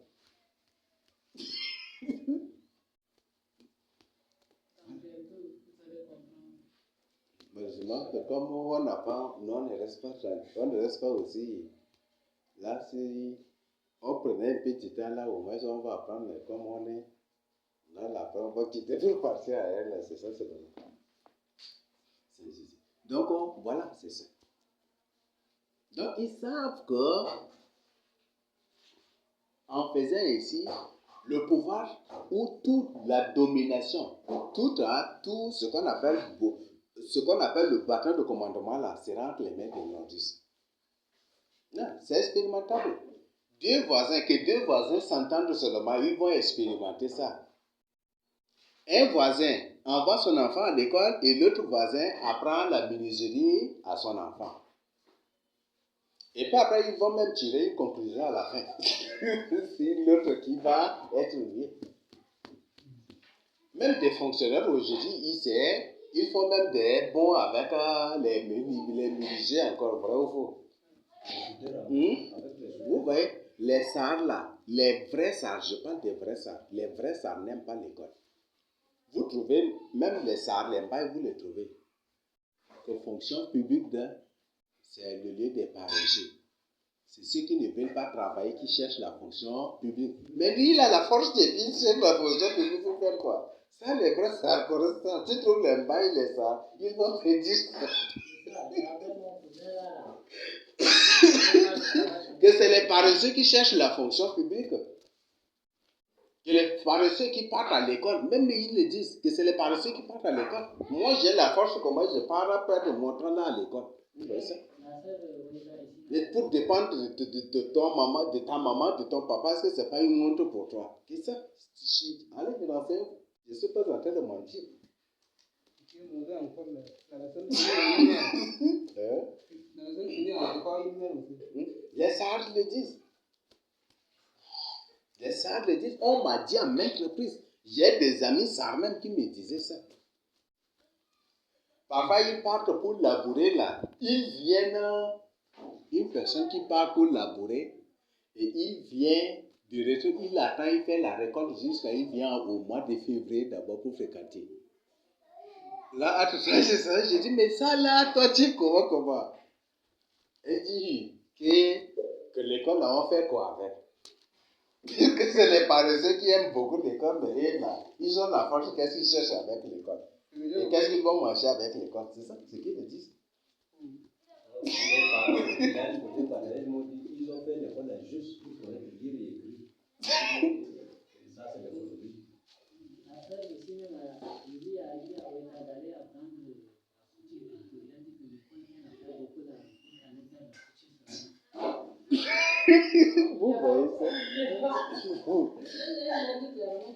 Et une personne, par exemple, vous voyez, ce qui fait qu'aujourd'hui, on est dans un monde complexe. Une personne apprend juste. La personne trouve bac déjà. Il est bachelier. Il ne peut pas s'inscrire ni à l'université, ni dans un institut. Tu lui proposes, va faire la couture. Moi, bachelier, faire la couture. Et il reste là avec son bac, son papier avec caché. Là, il reste là pour voir. Il refuse de faire ça. En tant que grand intellectuel qui a son bac et puis il a fait la couture, tu lui demandes de faire ça, il refuse. De faire brique, non, ça c'est une honte, ça là, lui, comme ça, il fait brique, vous voyez ça? Il n'est pas en Donc, bref, c'est des grands bandits. Le but, c'est pour pousser les gens au financier. Ça, les SAR le savent. Les SAR d'avant le savent, c'est pas moi qui l'invente aujourd'hui. Même jusqu'à aujourd'hui. C'est pas moi qui l'invente. Les SAR, les vrais SAR, ils le savent très bien. Et l'école, c'est un lieu de paresse. Il a fait jusqu'à terminer, il a fait jusqu'à la troisième là. Il dit ça va. Maintenant, il connaît déjà écrit, il connaît déjà lire là. Ça lui permettra de gérer son champ. Vous voyez? Ça, le sardine, hein, que La boule. c'est, comment là? Nandos nansaniade. C'est ça. Quand Dieu me dit, l'homme là, qu'est-ce qu'il a dit? C'est la terre, n'est-ce pas? Tu laboureras avec un. Dieu a parlé de ça, n'est-ce pas? Quand Dieu me dit, même quand il parle à ceux, qu'est-ce qu'il dit? Le sol va te produire des épines, n'est-ce pas? Et c'est avec difficulté que ça va te produire. Le sol parle toujours de l'agriculture. C'est une activité bénie par Dieu. Si tu vis dans la crainte de Dieu, je le dis véritablement, tu vis véritablement dans la crainte de Dieu, sans école, tu fais l'agriculture, tu vas réussir dans la vie. Le problème aujourd'hui, c'est quoi? Comme ils savent que nous, on aime beaucoup de l'agriculture. Qu'est-ce qu'ils sont venus? Ils ont imposé les coutumes. Et directement, ils ont créé, les coutumes est venu avec les boissons telles que Argué, Bilibili. Ça, c'est les coutumes. Hein. C'est des boissons qui n'existaient pas, c'est les coutumes qui ont amené ça. C'est l'initiation et l'excision qui ont amené ça. Tous les religieux là vont avec l'alcool. Oui. Donc, ce qui fait qu'aujourd'hui, la société est complètement détruite. Mais par exemple, une personne qui fait l'agriculture, il faut avoir l'idée. Demande au Seigneur, le Seigneur va t'orienter. Tu laboures, tu trouves par exemple 2 sacs de riz. Et supposons que le sac de riz là, l'autre sac de riz c'est à 50 000 ou 40 000 ou 50 000. C'est 70 000 là. Ou par exemple, oui, bon, je l'ai dit, 50 000. Tu peux prendre un sac pour vendre, c'est ça non? Directement, tu payes une chèvre, les petits là. Tu payes ce qu'il ne faut pas payer, c'est que ça va être cher. Mais ce qui est petit là, tu prends toi-même, tu gardes, tu prends deux femelles et un mâle. Et le reste, tu payes les poulets là, les petits poulets là. Ce qui est petit là, c'est moins cher par rapport à ce qui est jeune là. Mais ce qui est jeune encore. Mais ce qui est un petit peu de trucs là, tu payes ça, tu mets. Et le reste, tu peux, et puis voilà, tu peux faire, et comme ça, tu commences par même déjà. Les poulets vont se produire, les chèvres sont là. Tu peux même payer les brebis ou les trucs là. Tu peux les lever, ça va aller. Et dès que tu vois, c'est des trucs, tu payes directement un but. Ou tu payes, ou même si c'est des trucs, tu payes directement une vache. C'est ça, non?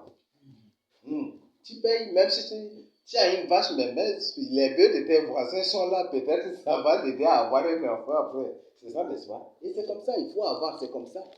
Mais aujourd'hui, les gens se maudissent en disant que sans l'école, je ne vais pas réussir dans la société. Vous voyez, c'est l'ignorance. Sans l'école, mon enfant ne va pas réussir. Et ils inculquent même ces idées aux enfants. Sans l'école, vous ne réussirez pas du tout. Et comme il y a des gens qui ont des diplômes, des doctorats, mais qui sont là à jouer les dames, les rideaux, les cartes, des trucs comme ça là. Et c'est l'école qui forme les bandits. Il dit que s'il y a quelqu'un qui veut acheter le bac là, il a pas eu En tout temps, avec 4 photos, l'autre là, les gens vendaient. Il était dans le 2012 là. Moi, j'ai vu que quelqu'un a vendu ça pour lui. Il a vendu. Maintenant, le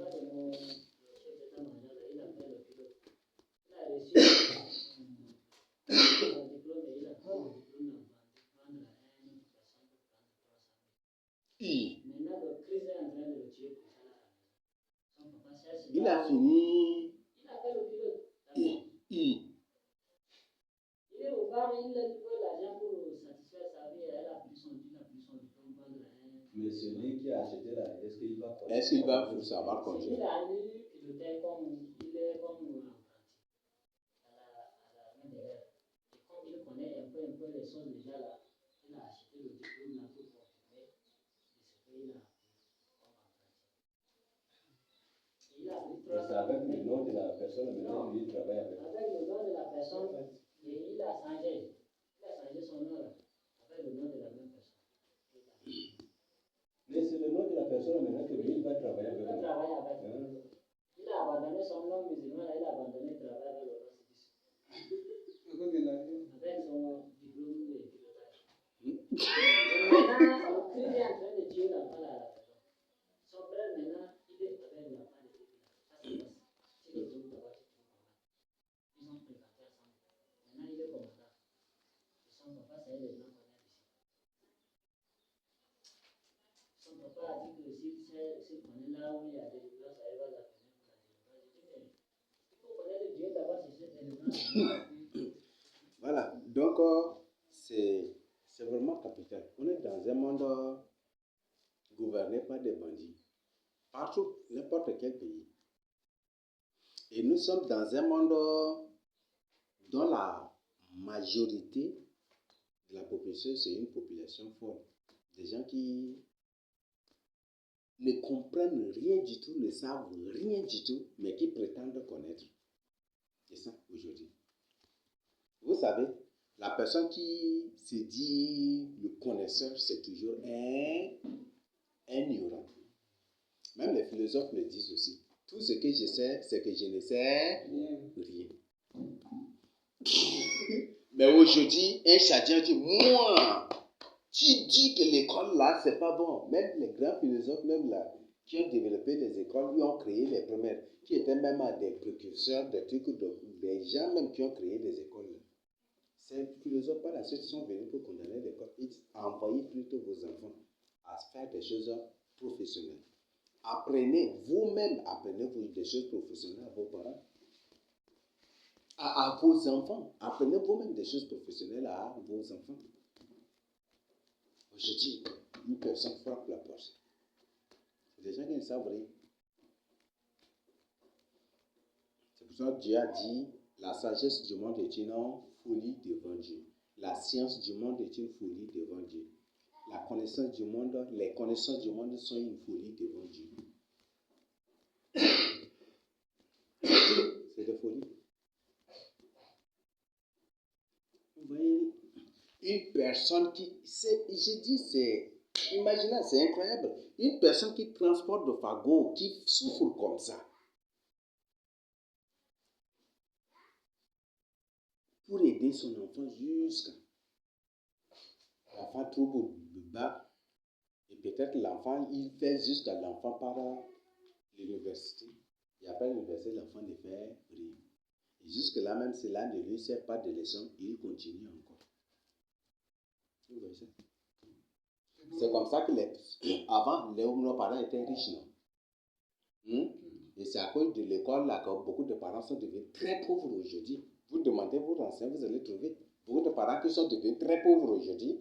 Ils se sont appropriés pour la réussite de leurs enfants à l'école, n'est-ce pas? Mais par la suite, les enfants n'ont rien fait.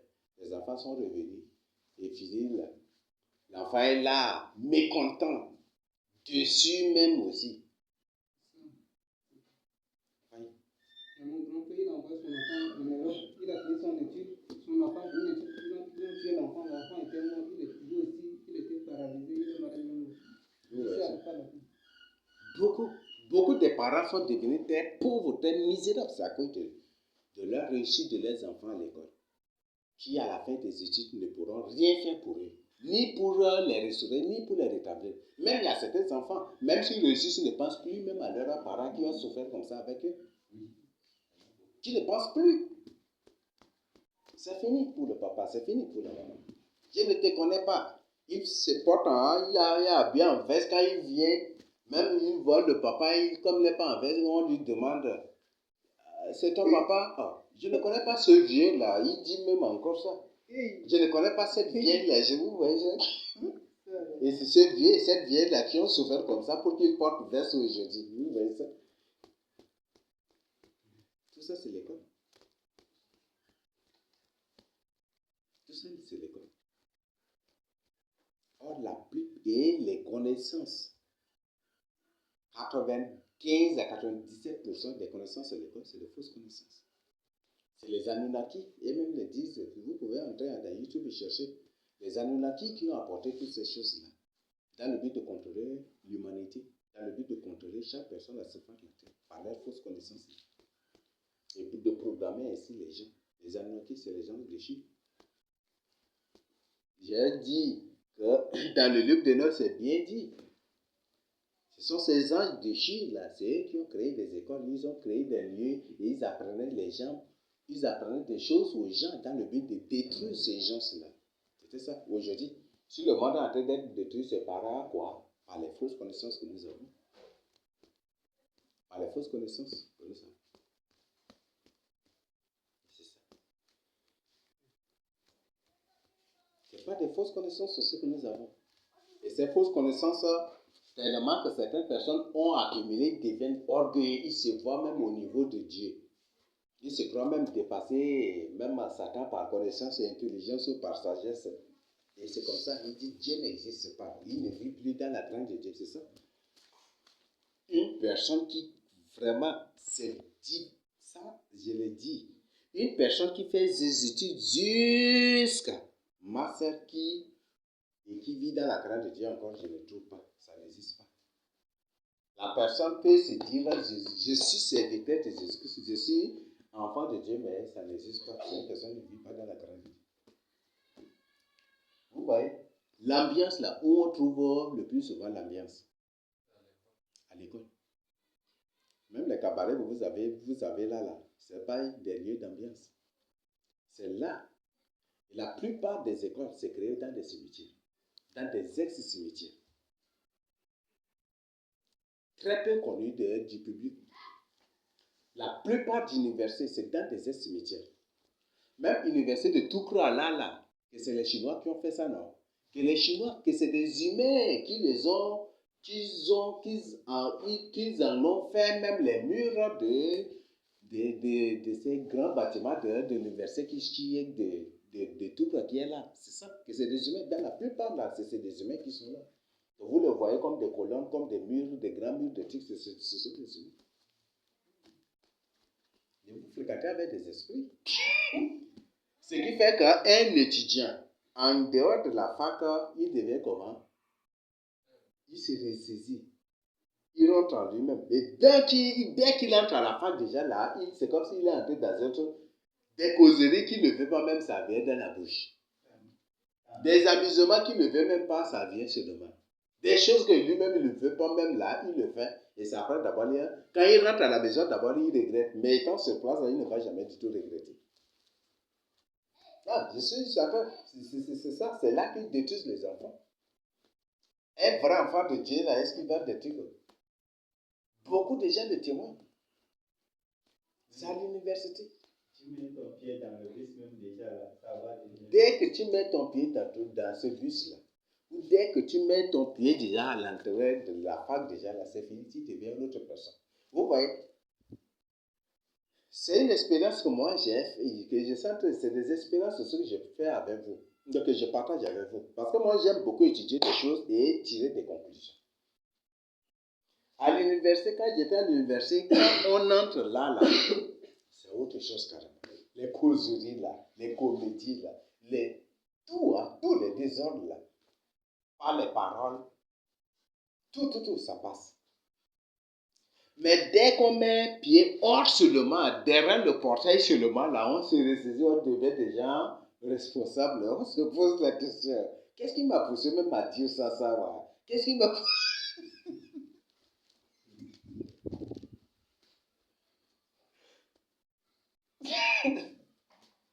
Ce qui fait que beaucoup de professeurs ne veulent point du tout que leur cours ne se passe en dehors de la fac. Ils veulent que toujours que le cours se passe à la fac. Ils ne veulent pas du tout. Parce que c'est un lieu où vous êtes là déjà, vous êtes bien contrôlé. Ah, vous avez vu, c'est l'amphithéâtre où il y a l'université de Mongola, vous avez vu, non? C'est caisse même, la caisse où on enterre les gens avec là, c'est fait exactement sous forme de caisse même. C'est là que si personne voit ça, même les étudiants là-bas là, crient même. Comme les étudiants là même là, beaucoup témoignent. Les professeurs leur disent ouvertement, vous venez ici, c'est pour mourir. Alors, qu'est-ce que vous comprenez? Est-ce qu'il s'agit de mort, est-ce qu'il s'agit obligatoirement de la mort physique? C'est de la mort spirituelle. Quelle soit la crainte de Dieu que tu as, si tu viens là, c'est pour perdre cette crainte de Dieu. Parce que tu es venu dans une caisse. Ah, ce que vous aussi, vous ne me croyez pas demander, hein, vous connaissez une personne à Mongo, la demander. Est-ce qu'il y a l'université de... Bon, c'est institut, quoi, là. Technique, mais on l'appelle université quand même. Université de Mongo, là. Est-ce qu'ils n'ont pas vu? Et eux-mêmes, ils vont vous décrire ça. C'est caisse même on est en train de... C'est comme ça. C'est exactement. Tu entres là, c'est la caisse, la net que tu vois même. Cercueil carrément. Cercueil. Ouais, c'est cercueil là même. Net comme ça. Et tout se passe là. Et les professeurs disent ouvertement, vous êtes venus ici, c'est pour mourir ici. C'est pour mourir et enterrer ici. Est-ce que ça agit de la mort? Quand Dieu a dit à Adam, la mort tu mourras, c'est ça, n'est-ce pas? Aujourd'hui, beaucoup de gens sont morts spirituels. Quand on parle de la mort, il s'agit de la mort physique et de la mort spirituelle, n'est-ce pas? C'est la mort spirituelle qui est première. Après quoi, la mort physique. Ce qui fait que beaucoup de gens qui meurent physiquement, au moins, même certains qui ne vivent pas dans la crainte de Dieu, au moins ont des rêves dans lesquels ils ont vu qu'ils sont tués par terre. Ils sont vus, même beaucoup le témoignent aussi. La mort spirituelle qui est quelque chose, qui est premièrement d'abord. Et la mort spirituelle, la véritable mort spirituelle, c'est l'abandon, le rejet de Jésus-Christ. Ce n'est plus vivre dans la crainte de Dieu, c'est ça.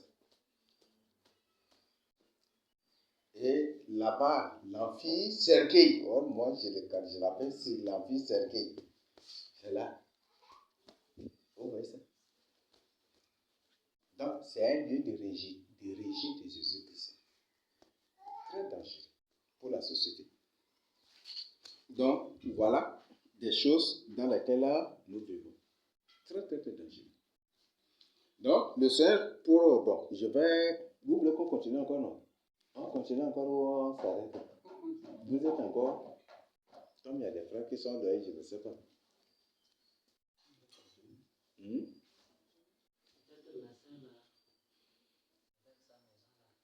Elle est où?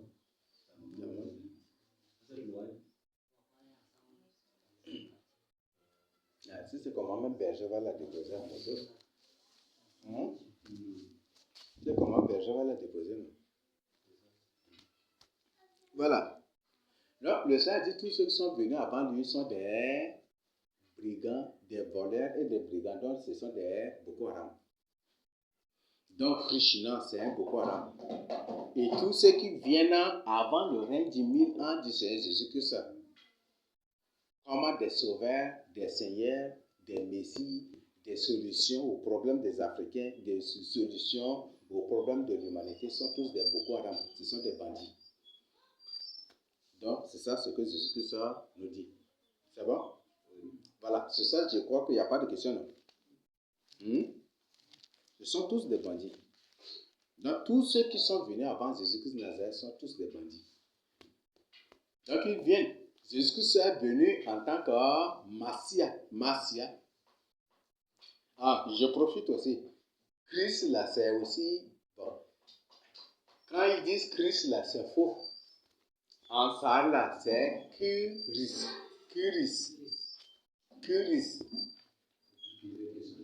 Il est descendu. Donc, Jésus qui est descendu du ciel. Il est descendu du ciel. Il est venu du ciel. Donc, c'est ça. Kyris. Ou selon les milieux, ça Kyris aussi. Mais aujourd'hui, là, on dit Christ, c'est faux.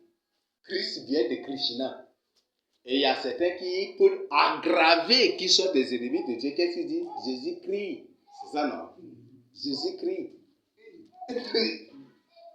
Vous n'avez pas écouté ça? Ceux qui ont étudié beaucoup, qui ont fait la théologie beaucoup là. Non, ce n'est pas ceux qui ont fait la... Mais c'est un truc décidé unanimement par les démons. Même une question de certaines, soi-disant, apôtres pasteurs qui ont des témoignages. Ils prononcent Jésus-Christ. Quand la Jésus-Christ aussi. C'est Jésus. C'est faux. Jésus-Christ, donc, ils sont dans le faux, donc Jésus est en train de beaucoup crier sur eux, non? Repentez-vous, c'est ça, n'est-ce pas? Jésus est en train de crier sur eux, non?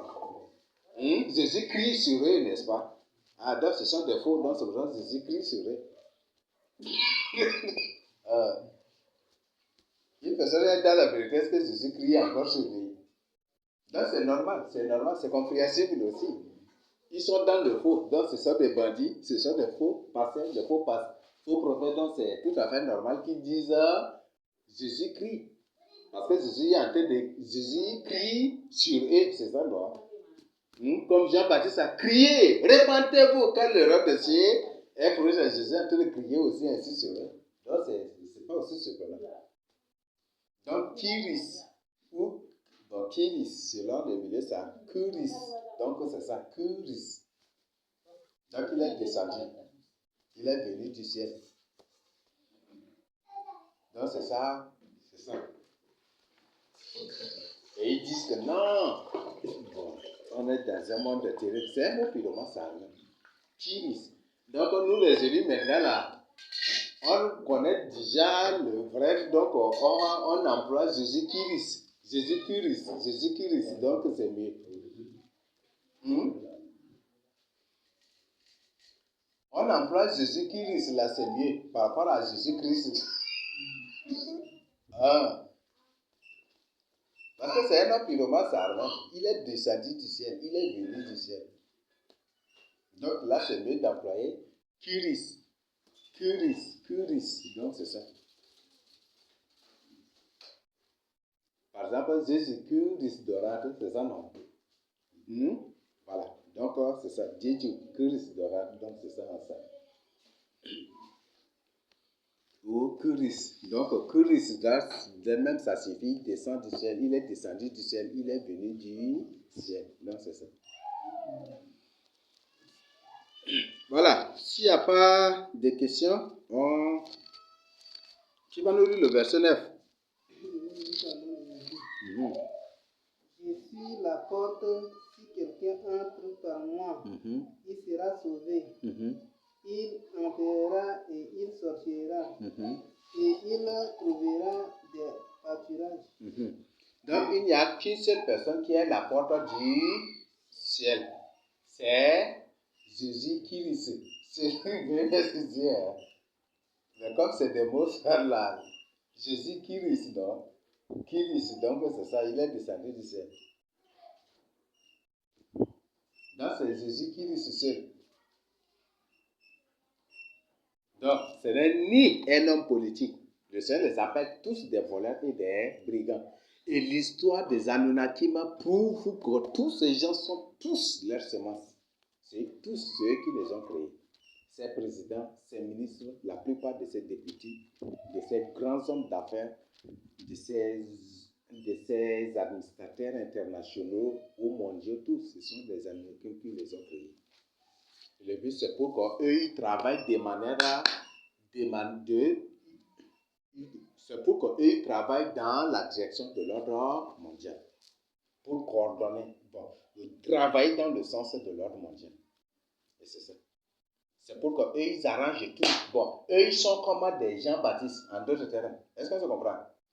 Donc, ces présidents, ces ministres, ces députés, ces gens d'affaires, tous ces gens-là, le Seigneur les appelle des Boko Haram, des voleurs et des bandits.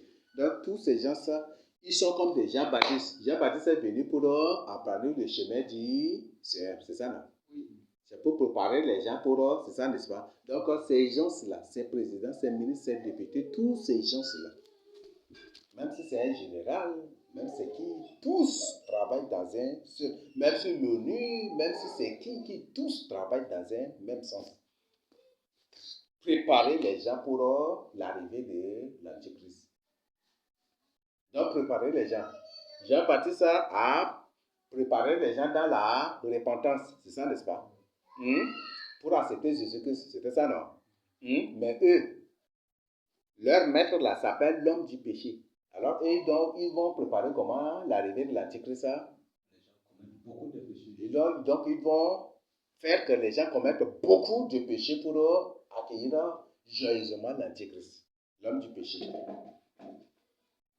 Et l'impie. Donc, l'Antichrist est appelé aussi l'impie. Donc, ils vont faire que les gens, ils vont préparer l'humanité entièrement à être des athées. Une grande partie de l'humanité doit être athée. Aussi pour accepter l'Antichrist. Donc, pour son titre de l'impie. C'est ça, non? L'Antichrist, c'est aussi un infâme. Donc, il faut que l'humanité soit des homosexuels, des lesbiennes, et comme ça, ils vont accepter joyeusement, avec applaudissement, l'Antichrist. C'est pour ça que l'Antichrist, que le pape a officialisé, il y a l'homosexualité, il a demandé aux prêtres catholiques de bénir le mariage, de bénir les homosexuels. Là. C'est ça, c'est ça à préparer. Hein?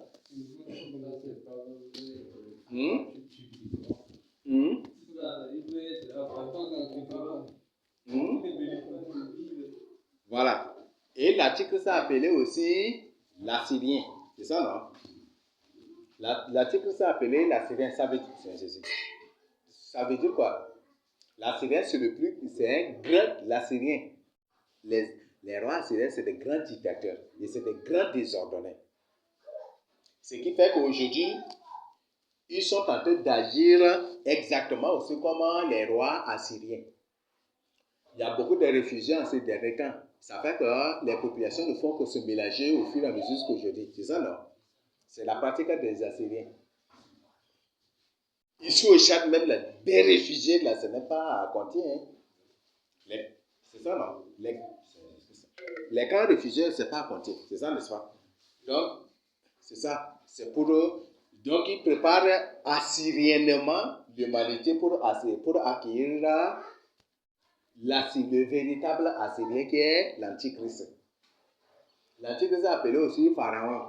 Ce qui fait qu'aujourd'hui, l'humanité est en train d'être préparée coutumièrement et traditionnellement. C'est comme ça va faire partout aussi, non? C'est ça, n'est-ce pas? Voilà, pour accepter le Pharaon. Vous voyez? Donc, là, et il y a beaucoup d'adjectifs ou des attributs de l'Antichrist là dans la Bible.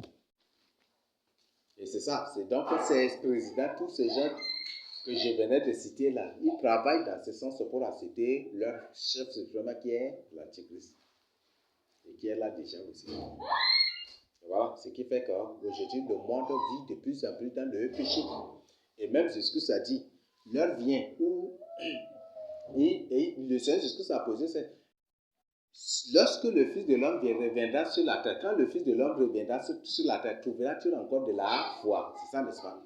Le Seigneur sait qu'à la fin des temps, les gens vont perdre la foi. Avant, quand une personne a quelque chose, il prie. C'est ça, n'est-ce pas? Mais aujourd'hui, quand une personne a quelque chose, il cherche les médicaments, les comprimés. C'est ça, non? Il n'y a plus la prière.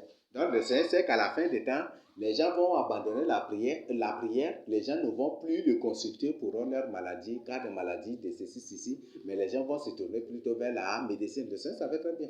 Il n'y aura plus de foi à la fin des temps. Et ça commence déjà.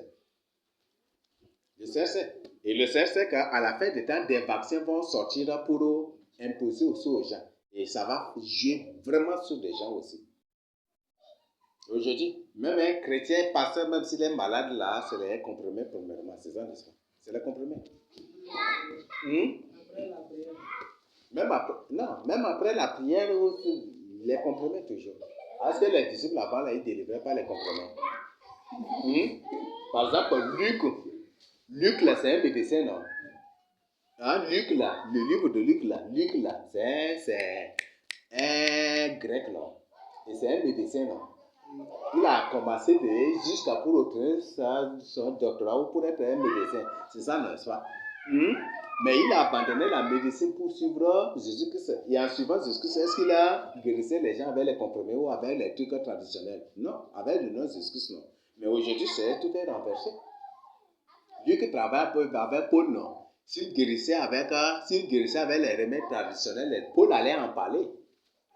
Parce qu'il travaille ensemble avec Paul même. Aujourd'hui, les gens ont mis de côté, donc la foi disparaît déjà. La foi disparaît. Et les gens placent leur foi maintenant, leur confiance dans les comprimés, dans les médicaments, dans les injections, dans les vaccins. C'est ça. Aujourd'hui, c'est ça ce qui se passe. Le Seigneur savait cela. En tant que Dieu, il savait. Il dit, quand le Fils de l'homme reviendra, trouvera-t-il encore de la foi sur la terre? C'était la question qu'il a posée. Et voilà, c'est ce que nous vivons aujourd'hui aussi. Aujourd'hui, une personne a des gris-gris et en même temps aussi, il a la Bible. C'est ça, non? C'est ça, non? C'est ça. Ah, c'est ce qui se passe maintenant. Une personne est à la fois pasteur et à la fois aussi pratique. Traditionnel, c'est ça, n'est-ce pas? Un praticien, oui, praticien. C'est ça, n'est-ce pas? Une personne est à la fois pasteur et un consultant d'un marabout. Aujourd'hui, tu demandes à un marabout, à un voyant, est-ce que les pasteurs, ils vont te citer peut-être le nom de ton pasteur là? Oui. Beaucoup de gens qui font ces choses-là. Oui. Peut-être ils vont te citer le nom du pasteur que tu fréquentais son église avant là. Il va te citer ça.